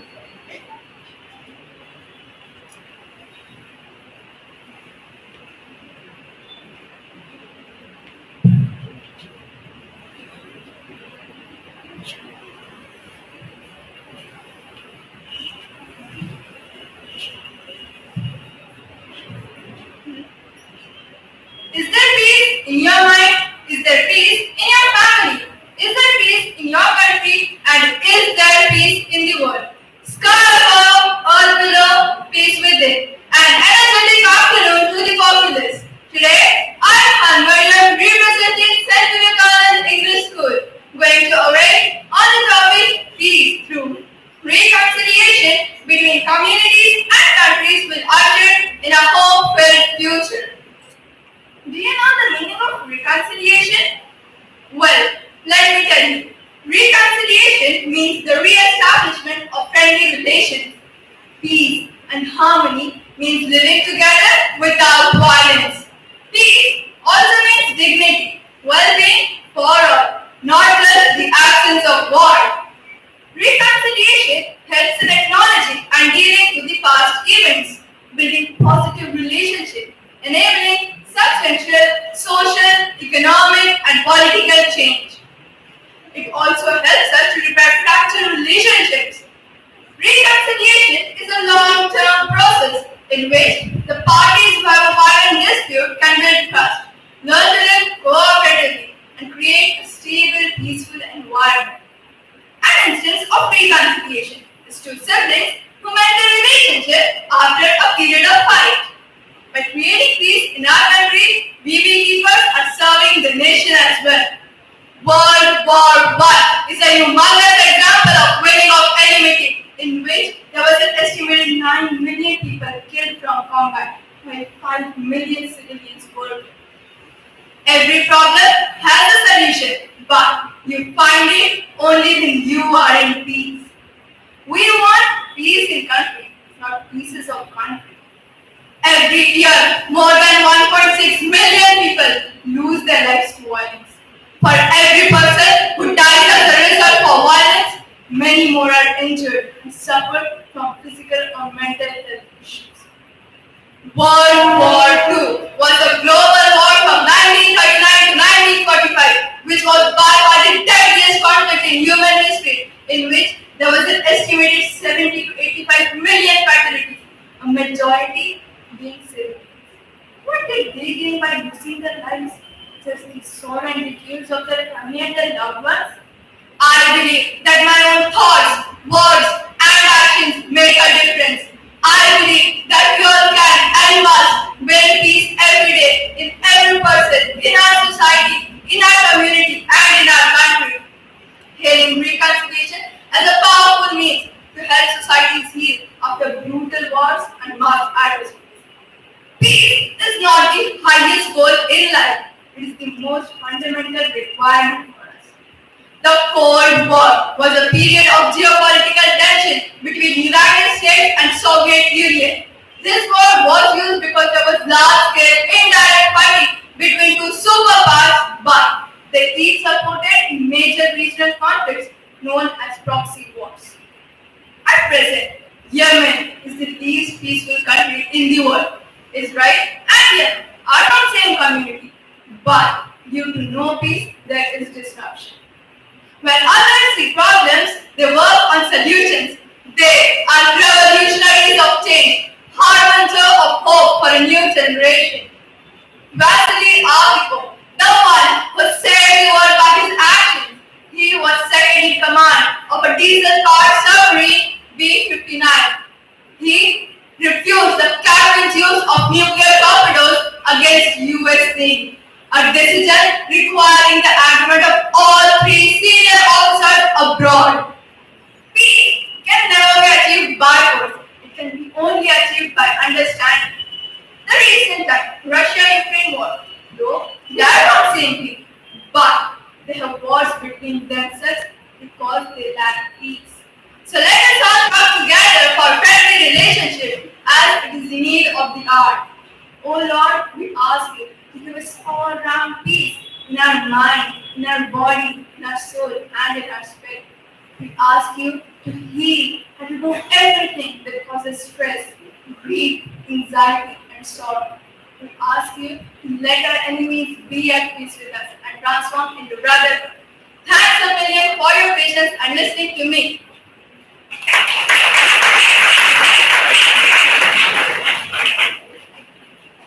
Time.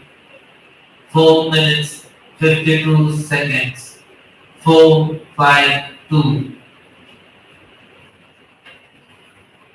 My dear students, please give all the participants a huge round of applause. We are finished with set A and set B.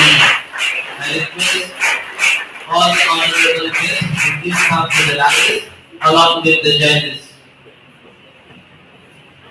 All the honorable guests, Reverend Father Elo, Reverend Father Joe, Brother Noel, Reverend Father Prakash, Reverend Father Ani, Sir Avinash, Miss Suzanne, please come to the stage.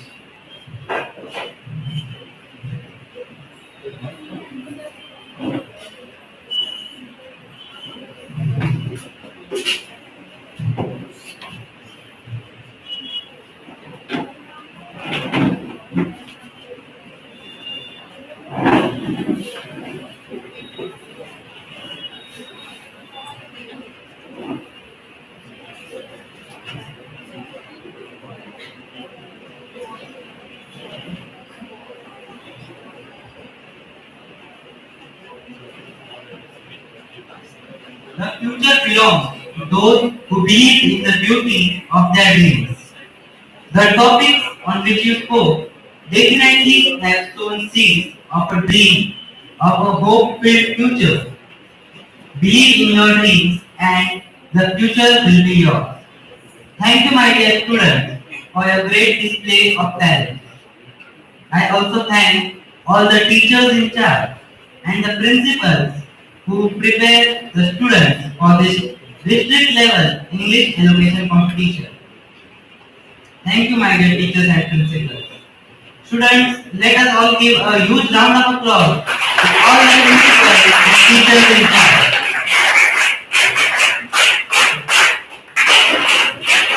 Success of your presentation will be judged not by the knowledge you said, but by what the listener received. I really want to. Further, I would like to add, participation is more important than winning. Before I announce the name of the winners, I will request judges to guide the students and enlighten them with their wisdom. Reverend Father Prakash,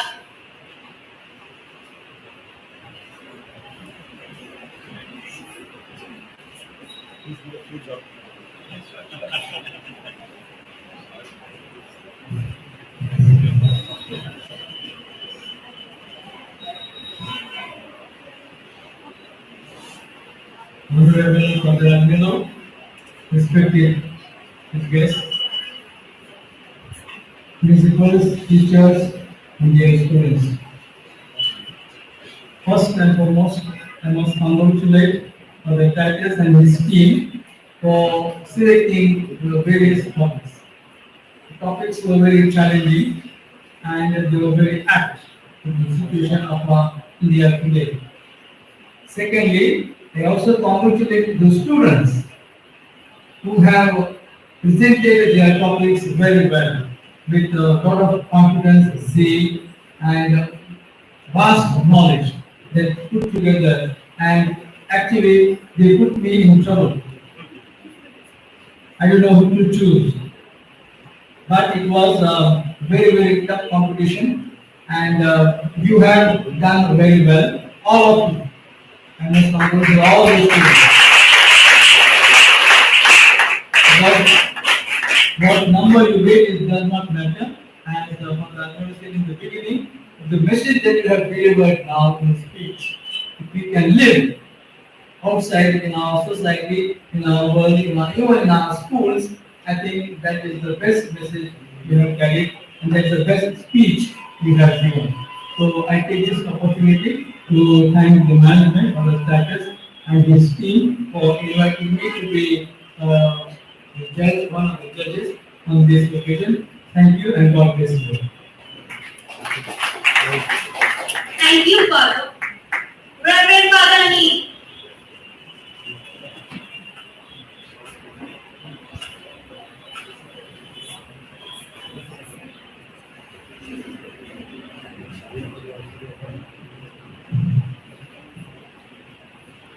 Good afternoon to all of you. I congratulate the whole school team and also thank Father Will, our principal, provincial, all the Mandiari on the stage. They have sat through all these competitive speeches. They were really good and up to the quality. So I congratulate all the students who have participated and have done their best. And I wish all of them, even in the future, to do well, not only in the speeches, but also in their studies. Message and the messenger cannot be separated. The message and the messenger is supposed to be the one. That is what all the leaders or all the religious teachers, all the Sansthapakas of all religions have taught us. Therefore, that we must keep in mind. Only then the society will be at peace and everybody will be in harmony. I like, since I was given the topic of grammar, then pronunciation and fluency. All of you have done really well in that, including the Marathi speaking teachers. I was with the Marathi speaking participants. I was really surprised that they could speak so well, having Marathi background fully. And I would ask even others to improve in that more. Just one or two corrections for all, because I have seen through all the pronunciations of all the participants. One word many of us incorrectly pronounce, and that is O-P-O-R-T-U-N-I-T-Y.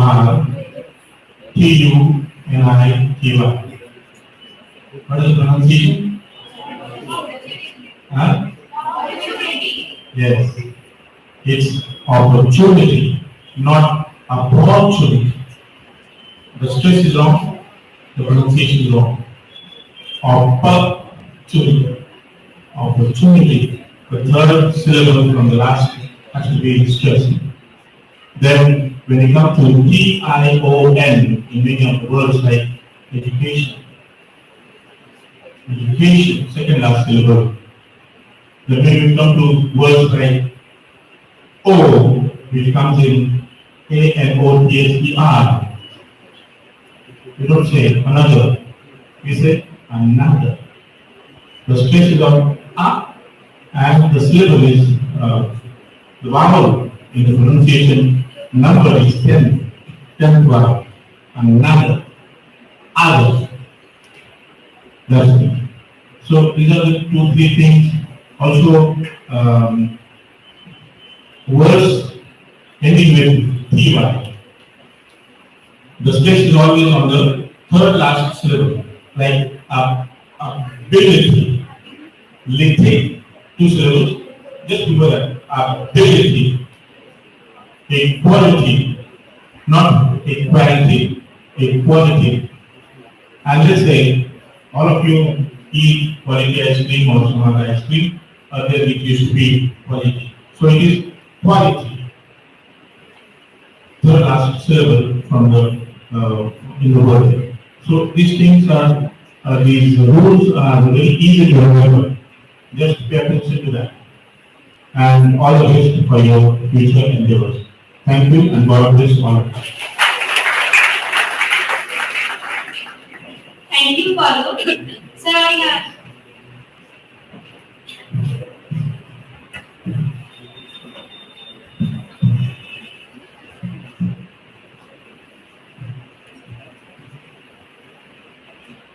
Honorable dignitaries on the stage, esteemed teachers of St. Xavier's School, and of course the teachers who have accompanied the participants. My dear students, congratulations. you all have done well. And let me tell you very frankly, it was an uphill task. Over the years, as I visit various schools, and especially so this school, I can clearly see that there has been a hype when it comes to maturity in folks. And all the credit goes to not only the teachers, but the parents and the students as well. In fact, I remember when Patil approached me and he sent me topics that were mentioned for the elocution competition. I was confused. In fact, I told him that, do you think that they would be able to cope up with such topics? Because these topics are not generally discussed in every day-to-day. But nevertheless, you people really surprise us. There are a few things that I would like to bring to your notice, especially to the notice of the students and the teachers who have been helping these participants as they go on. Well, I can go on for hours together because I've been teaching communication all my life. And but there are a few things, especially a formula about communication that I would like to discuss with you. Students and teachers, all of you, I hope you realize that as and when we do communicate, whether it is on formal or informal occasions in day-to-day life, we are required to follow a certain strategy. Yeah?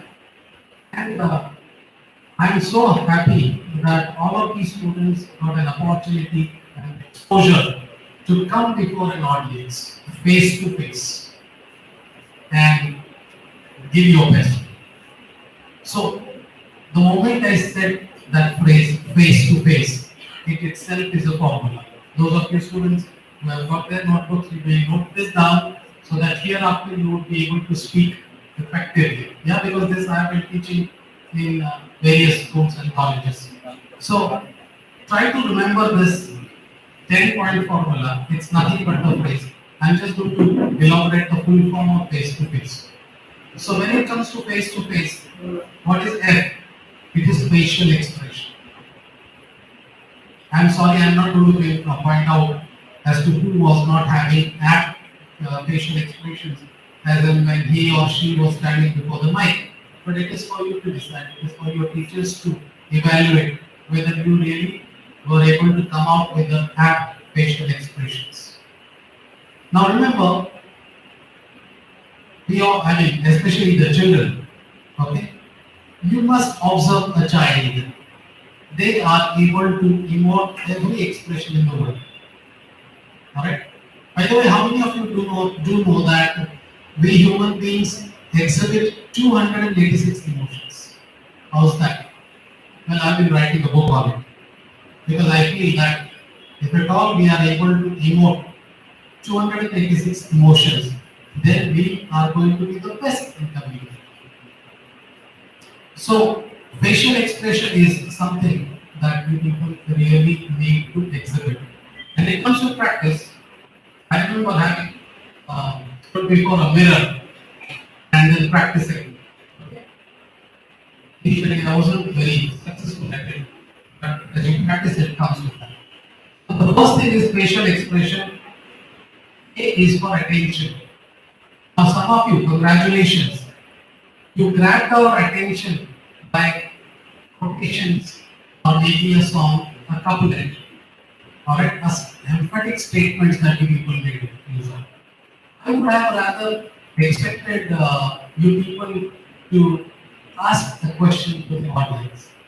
So what happens is, all those audience who are sitting very cozily, they're tired, perhaps it's boring, they immediately sit onto the end of the seat.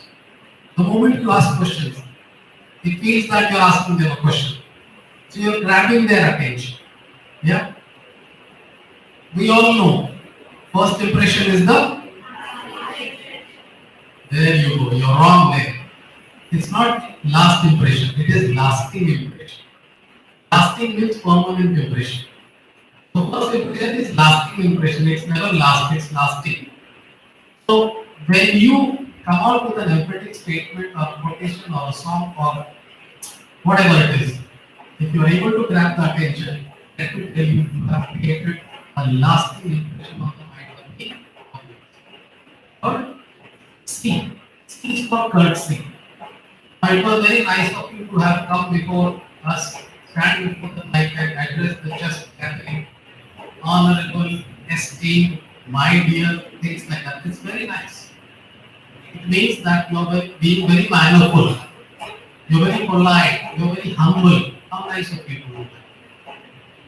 Next is E. E is for empathy. Now remember, there is a difference between sympathy and empathy. Many of the times, whenever I ask what do you mean by empathy, it is to put yourself into someone else's shoes. As and when you do communicate or speak, or as and when you do deliver a thought, please remember that you should be able to relate to the audience that you are speaking. Would they be able to comprehend or understand what you are saying? Now, I must salute most of the students here because you people were really finding those gaps. With all jargons, technical terminologies, bombastic words. Oh my God. I just hope that you were able to follow the meaning of some of those words. Of course, they were relevant terminologies also. Next is T. T is for tone. Now here is something that needs to be conveyed to the students, especially the teachers. You know, as a student, I was always told that when you stand before the mic, you are supposed to have at least 15 inches distance.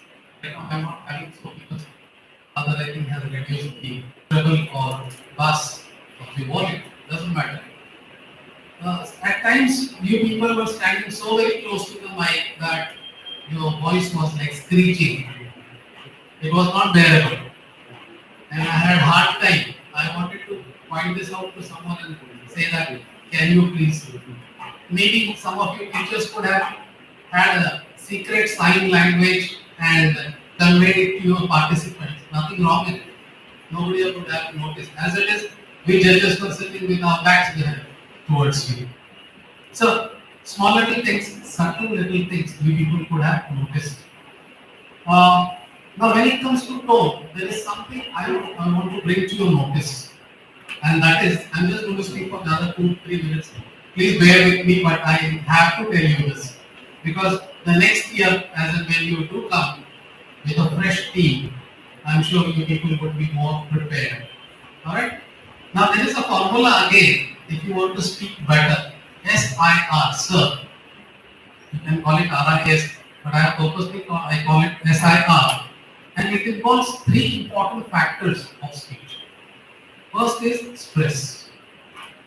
Now, for example, if I have to say a sentence, if I have to write a sentence onto the board, John stole the red suitcase. If you just pay attention to this particular sentence, if I have to emphasize on a single word every time and give a stress onto it, the meaning changes. So, why English is called a semi-musical language? It's for this reason. I is for intonation. Intonation is the rise and fall of a sea wave. I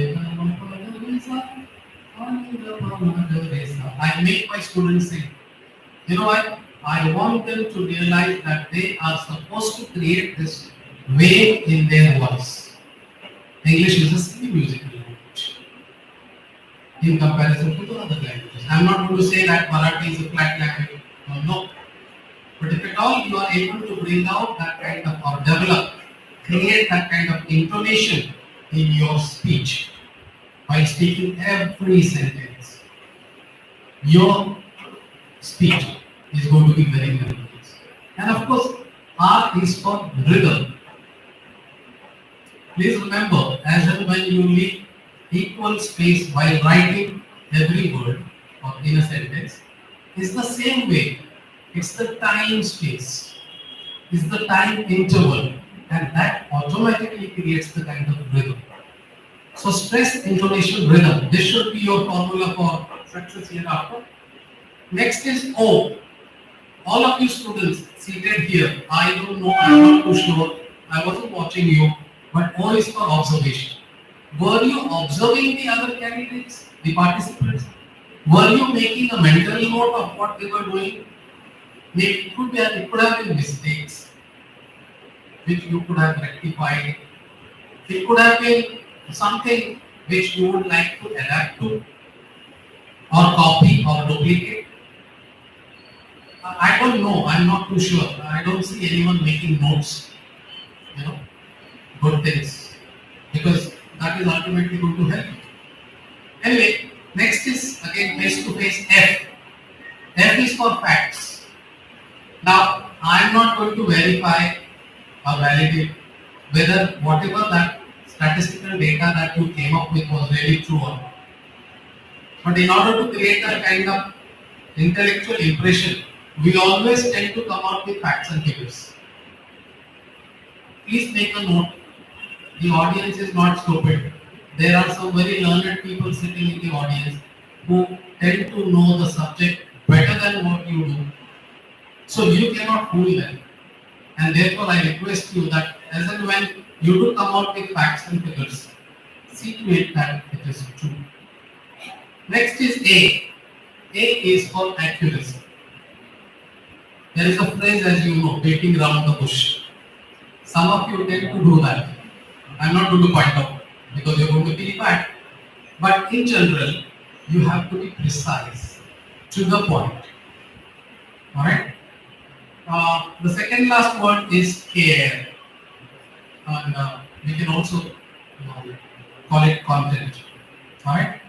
Now, the moment some of you received the topics that, and you were told by your teacher, you are going to participate in elocution competition. Here's your topic. The moment you saw the topic, it was so mind-boggling. Oh my God, what do I do with it? You are struggling. But there comes a new phrase in the market now. When you struggle, go to Google. Isn't it? And so exactly that has happened, I'm very sure.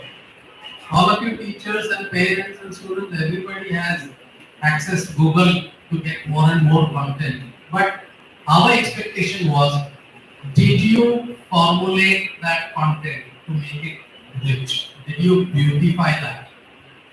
Did you make it relatable? Did you make it comprehensible to the audience or the judges? That is what really matters. Were you creative enough? In America, there is this Copyright Violation Act, and they are very, very strict about it. Alright? So, you have no right to simply copy and paste. You need to recreate that. You need to redraft that. You need to re-summarize that. So, I just hope that you people were able to do that. And last but not the least, E for enthusiasm. Now, let me be very frank. Towards the end of this contest, I could notice that some of the participants also were feeling droopy and drowsy. There was hardly any enthusiasm in your voice, if it was to be felt, and especially so your face. Alright? That was lacking. Please remember, in a contest like this, you are supposed to maintain your enthusiasm level throughout, right from beginning till the end. So, those 10 points, I'm sure some of you have already memorized them, and you're going to put it to practice in everyday life, whether formal or informal occasion, and you're going to be a success. Now, thank you very much. You people reminded me of my childhood. As a child, when I got before the mic, and it was the first time that I realized, when everybody applauded, I won the prize, and then I realized, hey, this is a wonderful tool for me to create an intellectual impression of others. And isn't that important? Even now, today, I realize that if you really want to make an intellectual impression on the others, you need to participate in such kind of contests throughout your life. Okay, even now, till recently, I participated in a state level essay competition and I won gold medal. And there were 200 participants. And guess what? I attempted the essay in Marathi. So that means my Marathi is good too. Alright? So give yourself a chance. And I would like to end with what Father Egnatius said, that rather than giving a message, you should be the message. Thank you very much. Have a good day.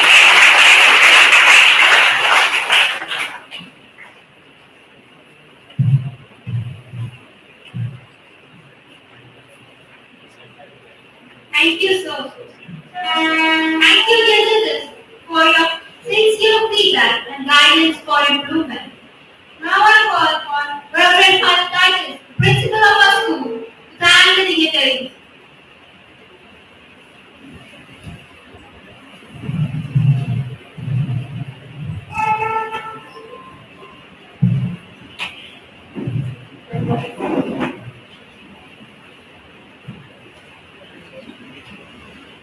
Good afternoon, everyone. I know there is 1.5 liters of hydrochloric acid that is 30 in your stomach.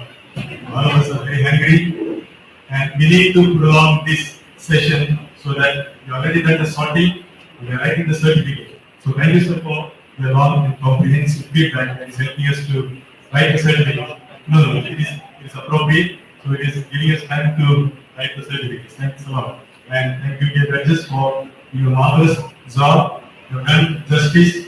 It is not so easy, and definitely the students will take home whatever they have received. I just want to pick up from what Father Ignatius said, and it was ended by Dr. Avinash said, be the message. And that is what happened during the speech. Many of you, I'm telling you from the depth of my heart, some of the points that you expressed truly came out of your heart and went straight into your heart. And I could find myself, my eyes becoming wet with tears of consolation. Because there is a purpose for which this elocution competition is being held. You have really read, reflected, not only that, you integrated those points and you expressed so passionately. That is what we wanted to hear. And this process of reading, reflection, integration and expression will transform you into a better human being, and you will definitely influence others. You set on fire the process of transformation, social transformation. I want to congratulate all the participants, my dear participants. Let us give a round of applause. He's a very busy person. He is taking care of the entire Pune province. We have many ministries, many schools, social centers, and churches. And there are close to 80 Jesuits like us working in various fields, and he manages all, and he took time out to spend time with us in order to guide and motivate us. Because I requested him to witness this event because I felt this is a very important occasion for us to begin that process of reflection and action. That's what St. Ignatius stands for. He reflected on his life and he changed his ways of living. And this process led into his writing a book called The Spiritual Exercises. And that is transforming the entire world. Self-reflection and changing of your ways so that the world changes and you share the experience with others. And therefore, Father Ignatius has consented to be here. We want to thank him in a very, very special way. Let us give him a round of applause. And also the judges are eminent persons. In 2019, when I came here first, I didn't have an idea how important this event was. Once I witnessed this event, I said, oh, this is something very, very beautiful, very important. So we need to select judges very carefully. I can't just bring anybody and keep here and ask them to judge. Sometimes I saw that here, some students spoke so fast and so fluently, but there was no content, there was no grammatical characters, and they got better mark because I got some judges. That's what I got, and they judge according to their capacity. But I thought we need to do justice. So we got good judges who did justice to the performance, and thank all the judges for Prakash, for Daniel, and Sir Avinash. So let us give them round of applause for them. Susan Madam has been with us from the beginning, from all these 3 days, 3 preliminary rounds, and she did a wonderful job judging and selecting the qualifying teams and helped us tremendously. Let us thank her also. And for the group award, he is our manager of the school, and he has been a silent supporter. You will not hear about him much. He is always there at the background, guiding and motivating me, and also our teachers and students. So let us give a round of applause. He has been very great supporter. And we have one more eminent personality who is sitting here, that is Brother Noel. He is an international figure. Wherever there was a disaster, wherever there was a trouble, wherever there was a refugee crisis, he would go there first and would take care of people there, bring funds from different countries and support people those who are in most need. And now we are in great need. He has come to our place and he is going to help us with whatever ways that he can. And he is assisting in the technical institute in our neighborhood. So he is considered to be here and grace our occasion. Let us thank him also.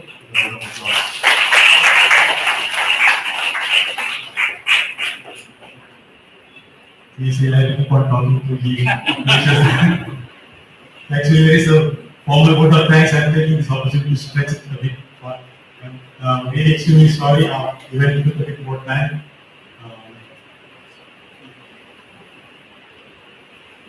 So once again, I want to thank all the principals and the teachers who train our children. Your mentoring is definitely a great support for them. They have their own ideas, but without your support, your guidance, they would not shine so well. So thank you. Thank each one of you, thank each and every one of you for your tremendous support, because some of you must have written the speeches for the children. Some of the children must have written the speech. You have guided them to rewrite it and rehearse it. So your work, your contribution definitely must have been a tremendous support for all the winners and those who are going to win in the next time. So let us thank all the mentors, all the teachers in charge and the teachers in charge and the principals. So let us give a round of applause.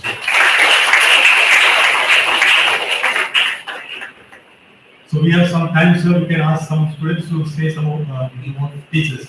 Any school representatives, if you want to say a few words of guidance to our students, will be grateful till we finish the process of writing the certificates. Come on. Feedback is very important.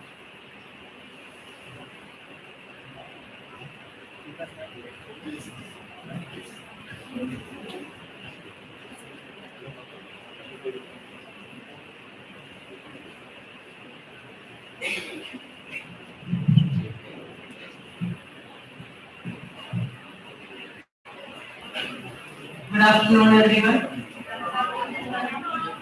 First of all, I want to congratulate all the participants. Second, being a teacher, I know how much stress, how much tension the teachers who were dancing around them took for the last so many days. From selection of students to selection of topics, then grooming them. After, sometimes you think that, oh, it is elimination round. It is over, well and good. Oh, when you get selected, even you are more tensed. The teachers are the ones who are throughout from day one till today, who are tensed and stressed. Both I am telling you. So a great applause to all the teachers.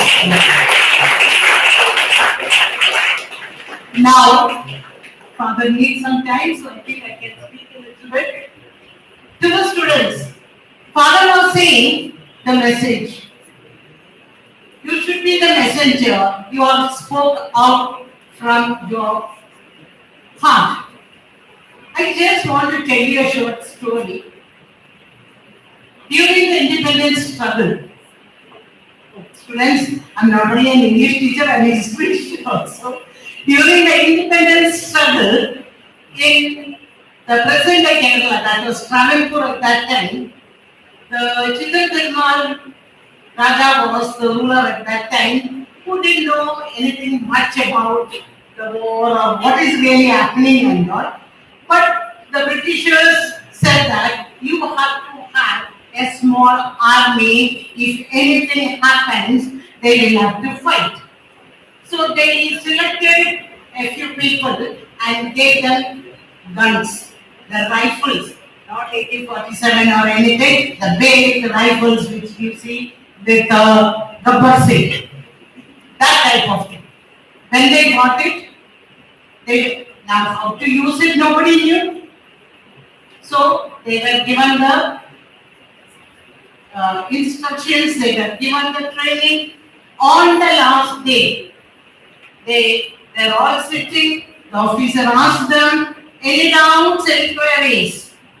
One person put their hand up.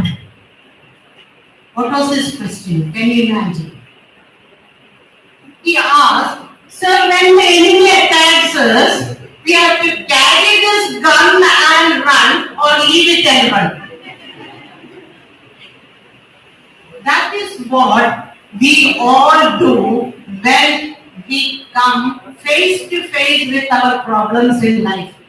We are learning quite a lot. But when we face our problem, we think, what should we do? We know. We have got the message with us. But should we leave it and run or should we carry it and run? So all the messages what we have given today, see that neither leave it and run nor carry it and run, but stand in your place and use it. That is what in your many times. Today also we were discussing at that time, he was saying that during the pandemic and all, some of the students, when they didn't get their mobile and all, they thought ending their lives. That is not the thing. There are so many ways in which we can acquire the things. So please see that whatever message that should be with you, use it whenever you need it. Another one thing I would like to say is, look at the participants. I was telling Father that only. Look at the participants from the English medium school. I am seeing only one boy. Rest all are girls. At least from Marathi medium there are no boys. Where are the boys? The boys who are sitting there. I am asking you also this question. Why the girls? All these days we are having the slogan, educate the girls, encourage them. I think in a year or two we will have to because I don't see much, not only now, for the last few years. Of course, I told Father from the very first year I am connected to this program. So I am seeing it that why are the boys not coming forward? I think the girls are not timid or shy nowadays, it is the boys. Danger attitude, come forward. Equality, it is. Equal number of boys and girls should be there. Okay, that's all. Thank you all. I'm very thankful to Father, especially to Potato Sir. I should say that I'm not very computer savvy, but he was guiding me and encouraging me to do it throughout. Thank you all. Thank you.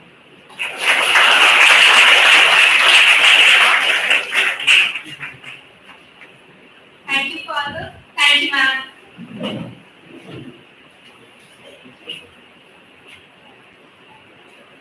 I forgot to thank the most important part of the whole event, that is the organizing team, the elocution team.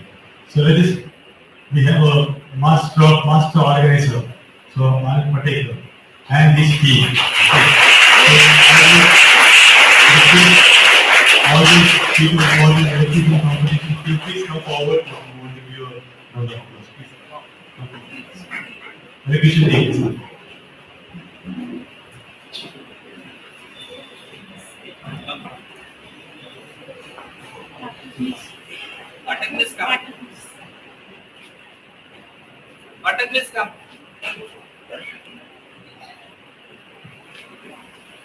And a very important person who has been a source of inspiration, especially for me.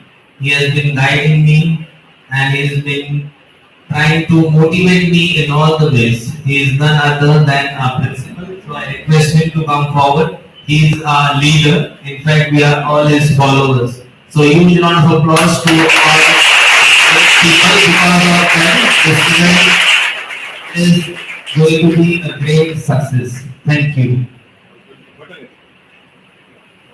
So let's give a round of applause for the team.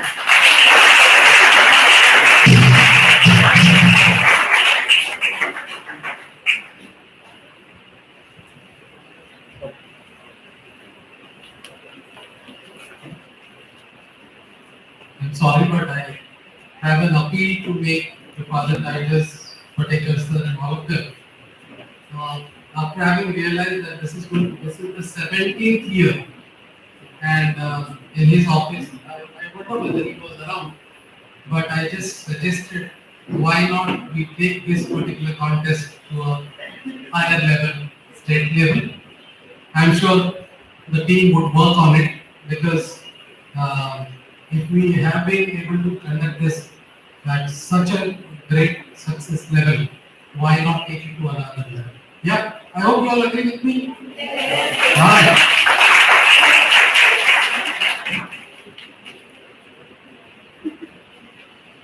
Fill your cup with gratitude, and you will find it overflowing with joy. Now you will find man to propose the vote of thanks.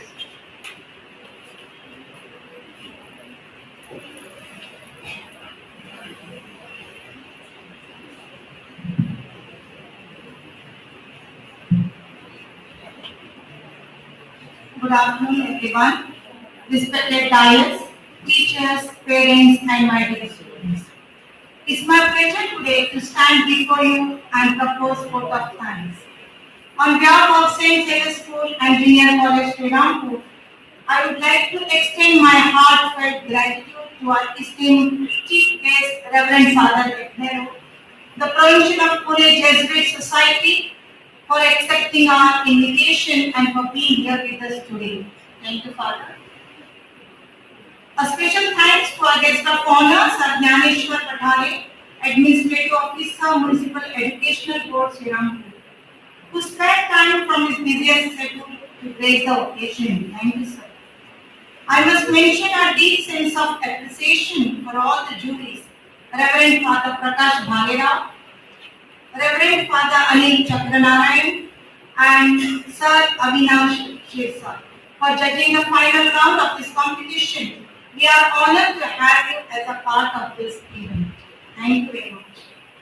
I also extend my sincere thanks to the judges, Sir Anita, Mr. David Salve, Ma'am Yasmin Pathan, Ma'am Suzanne Abraham, Ma'am Madhuri Karpada, who accepted the invitation and given their precious time for judging online competitions qualifying round.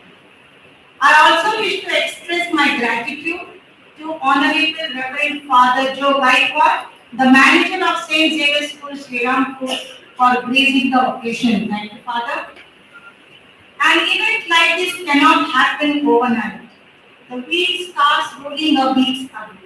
It requires planning and the board's eye for details.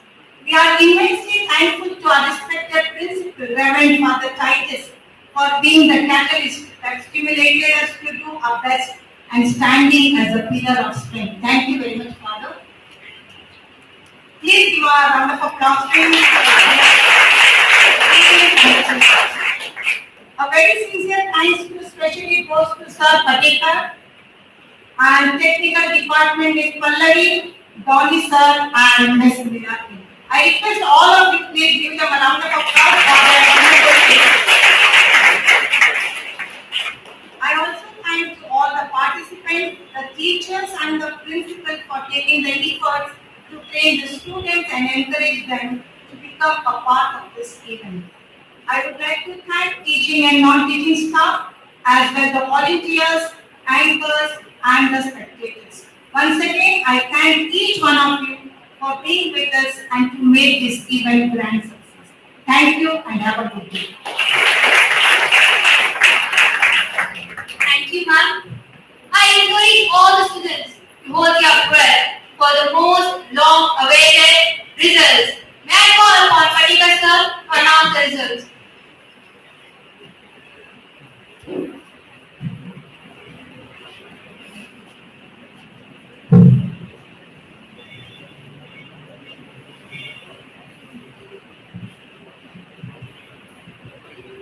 All are eagerly waiting to listen to the results. Are you? I cannot hear you. Are you? So nice of you. So very good afternoon to one and all present over here.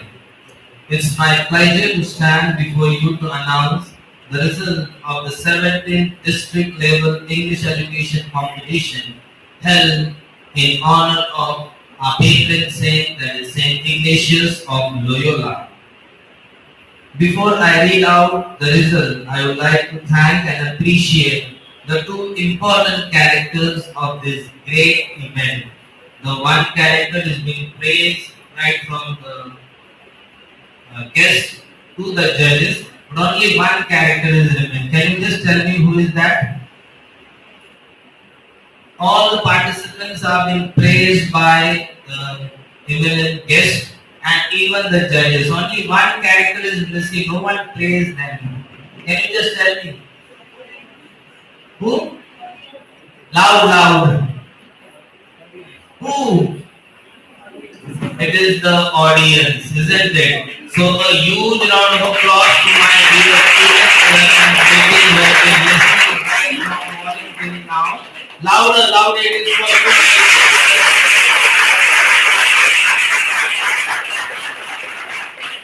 Thanks a lot.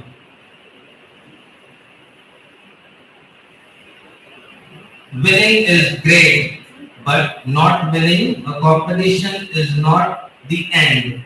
It is a chance for reflection and reworking for better performance. The winners can celebrate their victory, and those who did not can learn from their mistakes. My dear students, all the participants have done very well. It was a tough time for the judges to select the first three among you, yet they have done their job well by giving them fair scores. Dear participants, may your speeches come to its actions, that is, practice what you preach. Reverend Father Aguilero, on behalf of the participants, I promise that all my dear participants will act according to their speeches. So here is the result of this competition. The first prize of this competition goes to... Can you guess? Don't guess. We'll begin with the consolation prizes and then we'll hit the main, what we call the prize winners. So the first consolation prize goes to Samta International School, Kopergao.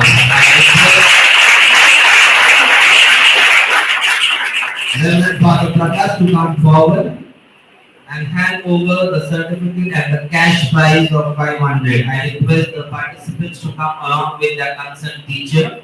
Please come forward. My dear students, you still need to do your job, so please give them a round of applause.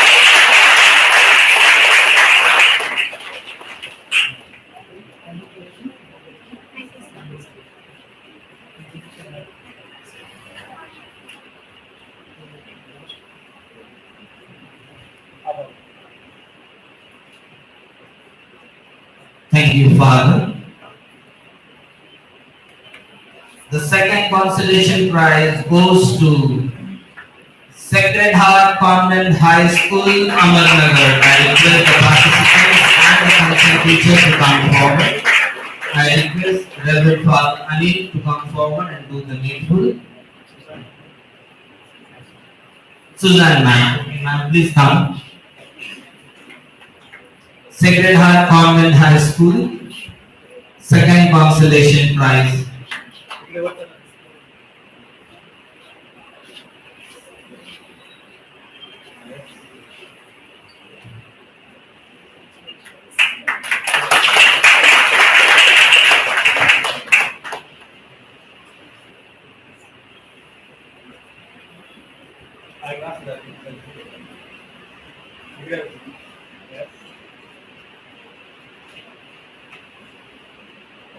Thank you, ma'am.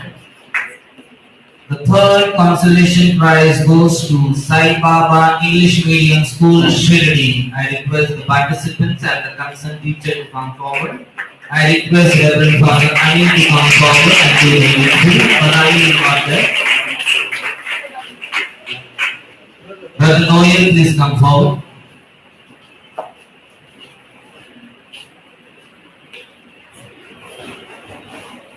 Please put your hands together.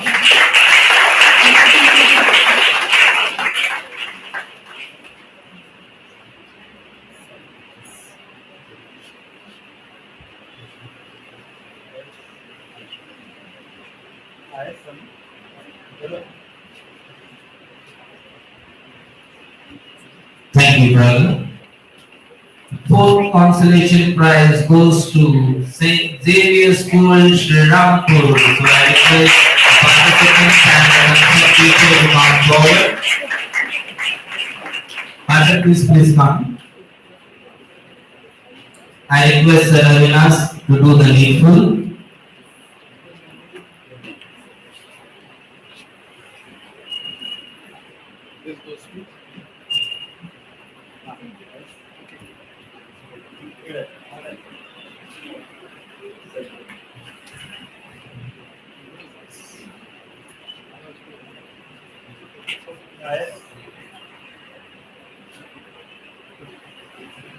The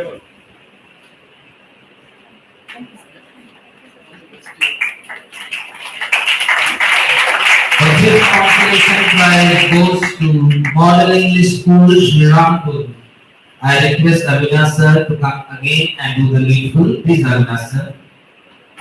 Model English School, Sri Rampur. Participants and the concerned teacher, please come forward.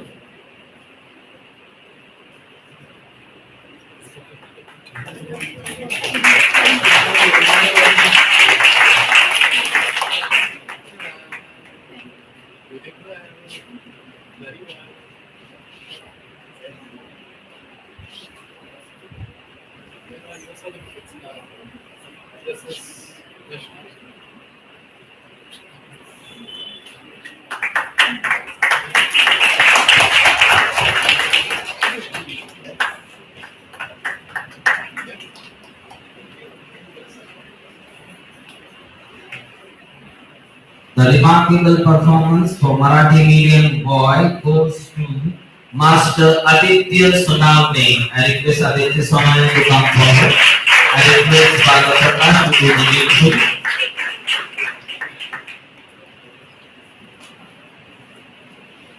Aditya Sonavne.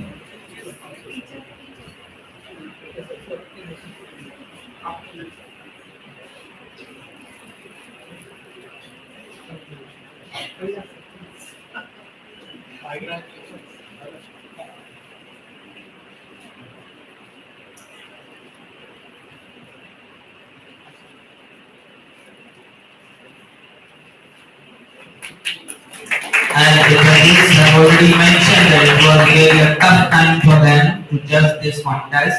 So we have two participants with equal points for this remarkable performance, boy. The second best remarkable performance goes to Samya Dubey.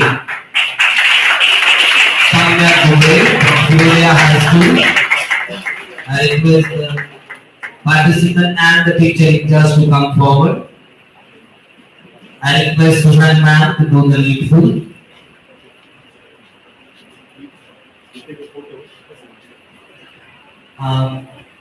Aditya,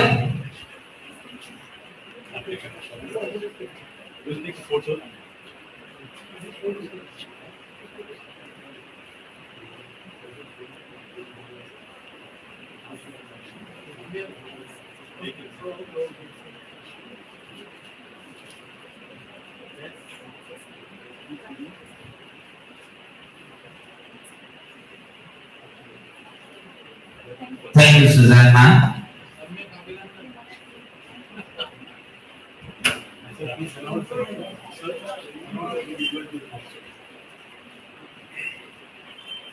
Subject kindly note that your trophy will be sent to you.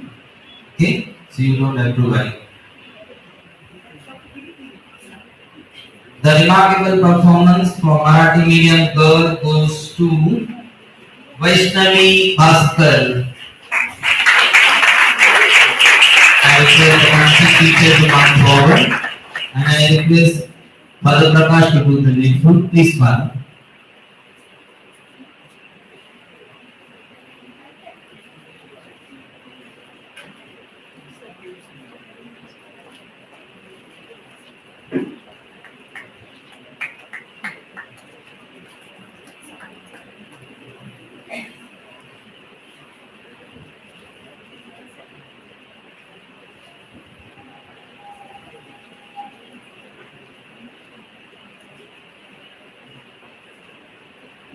The remarkable performance from English medium girl goes to Dombe Vedanti. Please come forward, Dombe Vedanti. I request the concert teacher to come forward. Please come. I request Avinash sir to do the needful.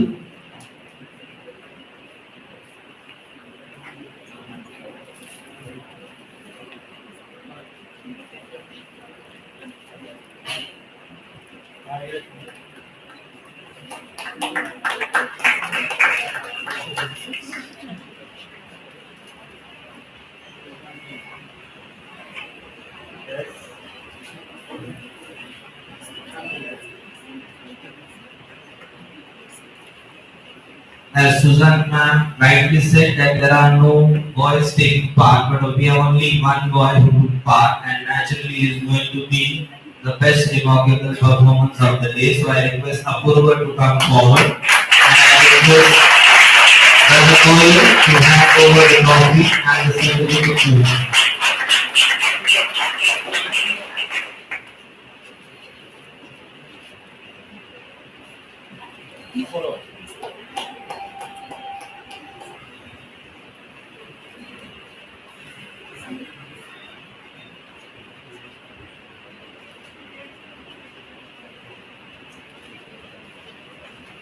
Thank you, brother.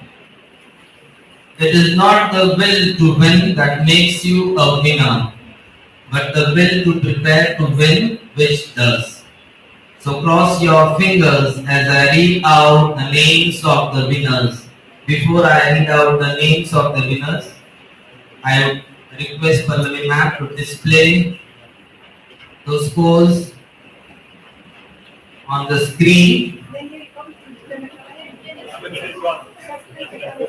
The suspense is gone, but nevertheless, we just wanted to tell that we are very fair enough, and you can see those scores, and it was really a neck and neck competition. So a huge round of applause to all the participants.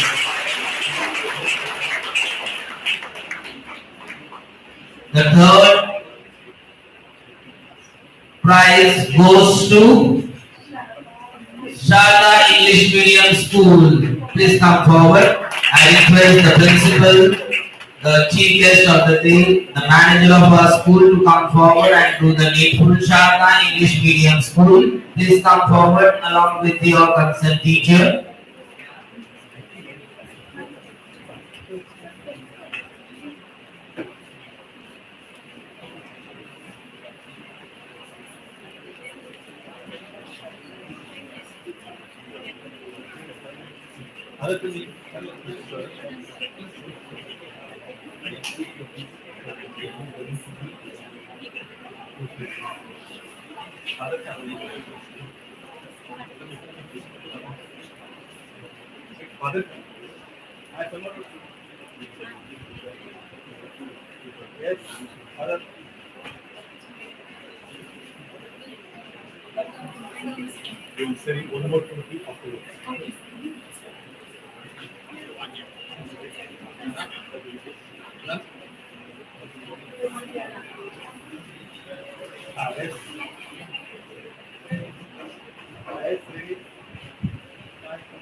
The third prize is shared by one more school, that is Vivekananda School. So I request the students and the concerned teachers to come forward.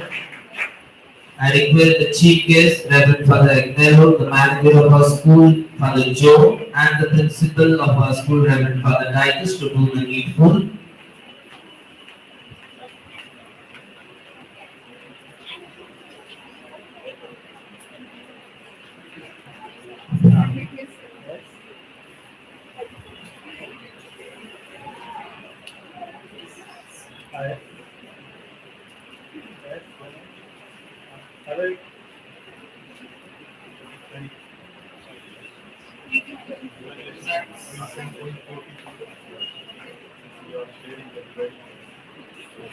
The first runner-up of this elevation competition is Atrepatal English Medium School.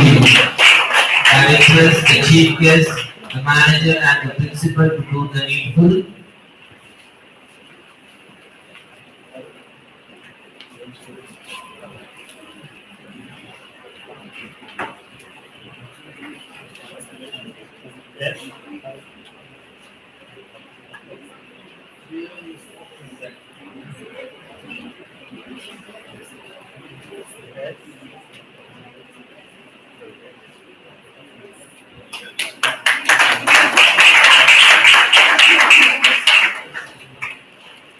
And the winner of this competition is none other than Icon Public School, Ahmednagar.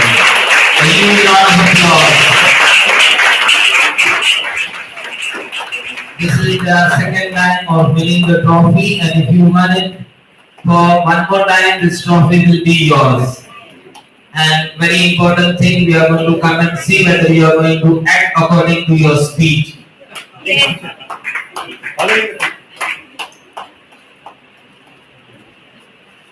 Please hand over the trophy. Father.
Thank you, fathers. On behalf of St. Xavier School and the English Elocution Committee, I thank one and all for making this event a great success. Thank you and have a great day. Before we call it a day, I request you to stand. We are going to play an Ignatian march. I request the choir group to come forward.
Thank you, ma'am.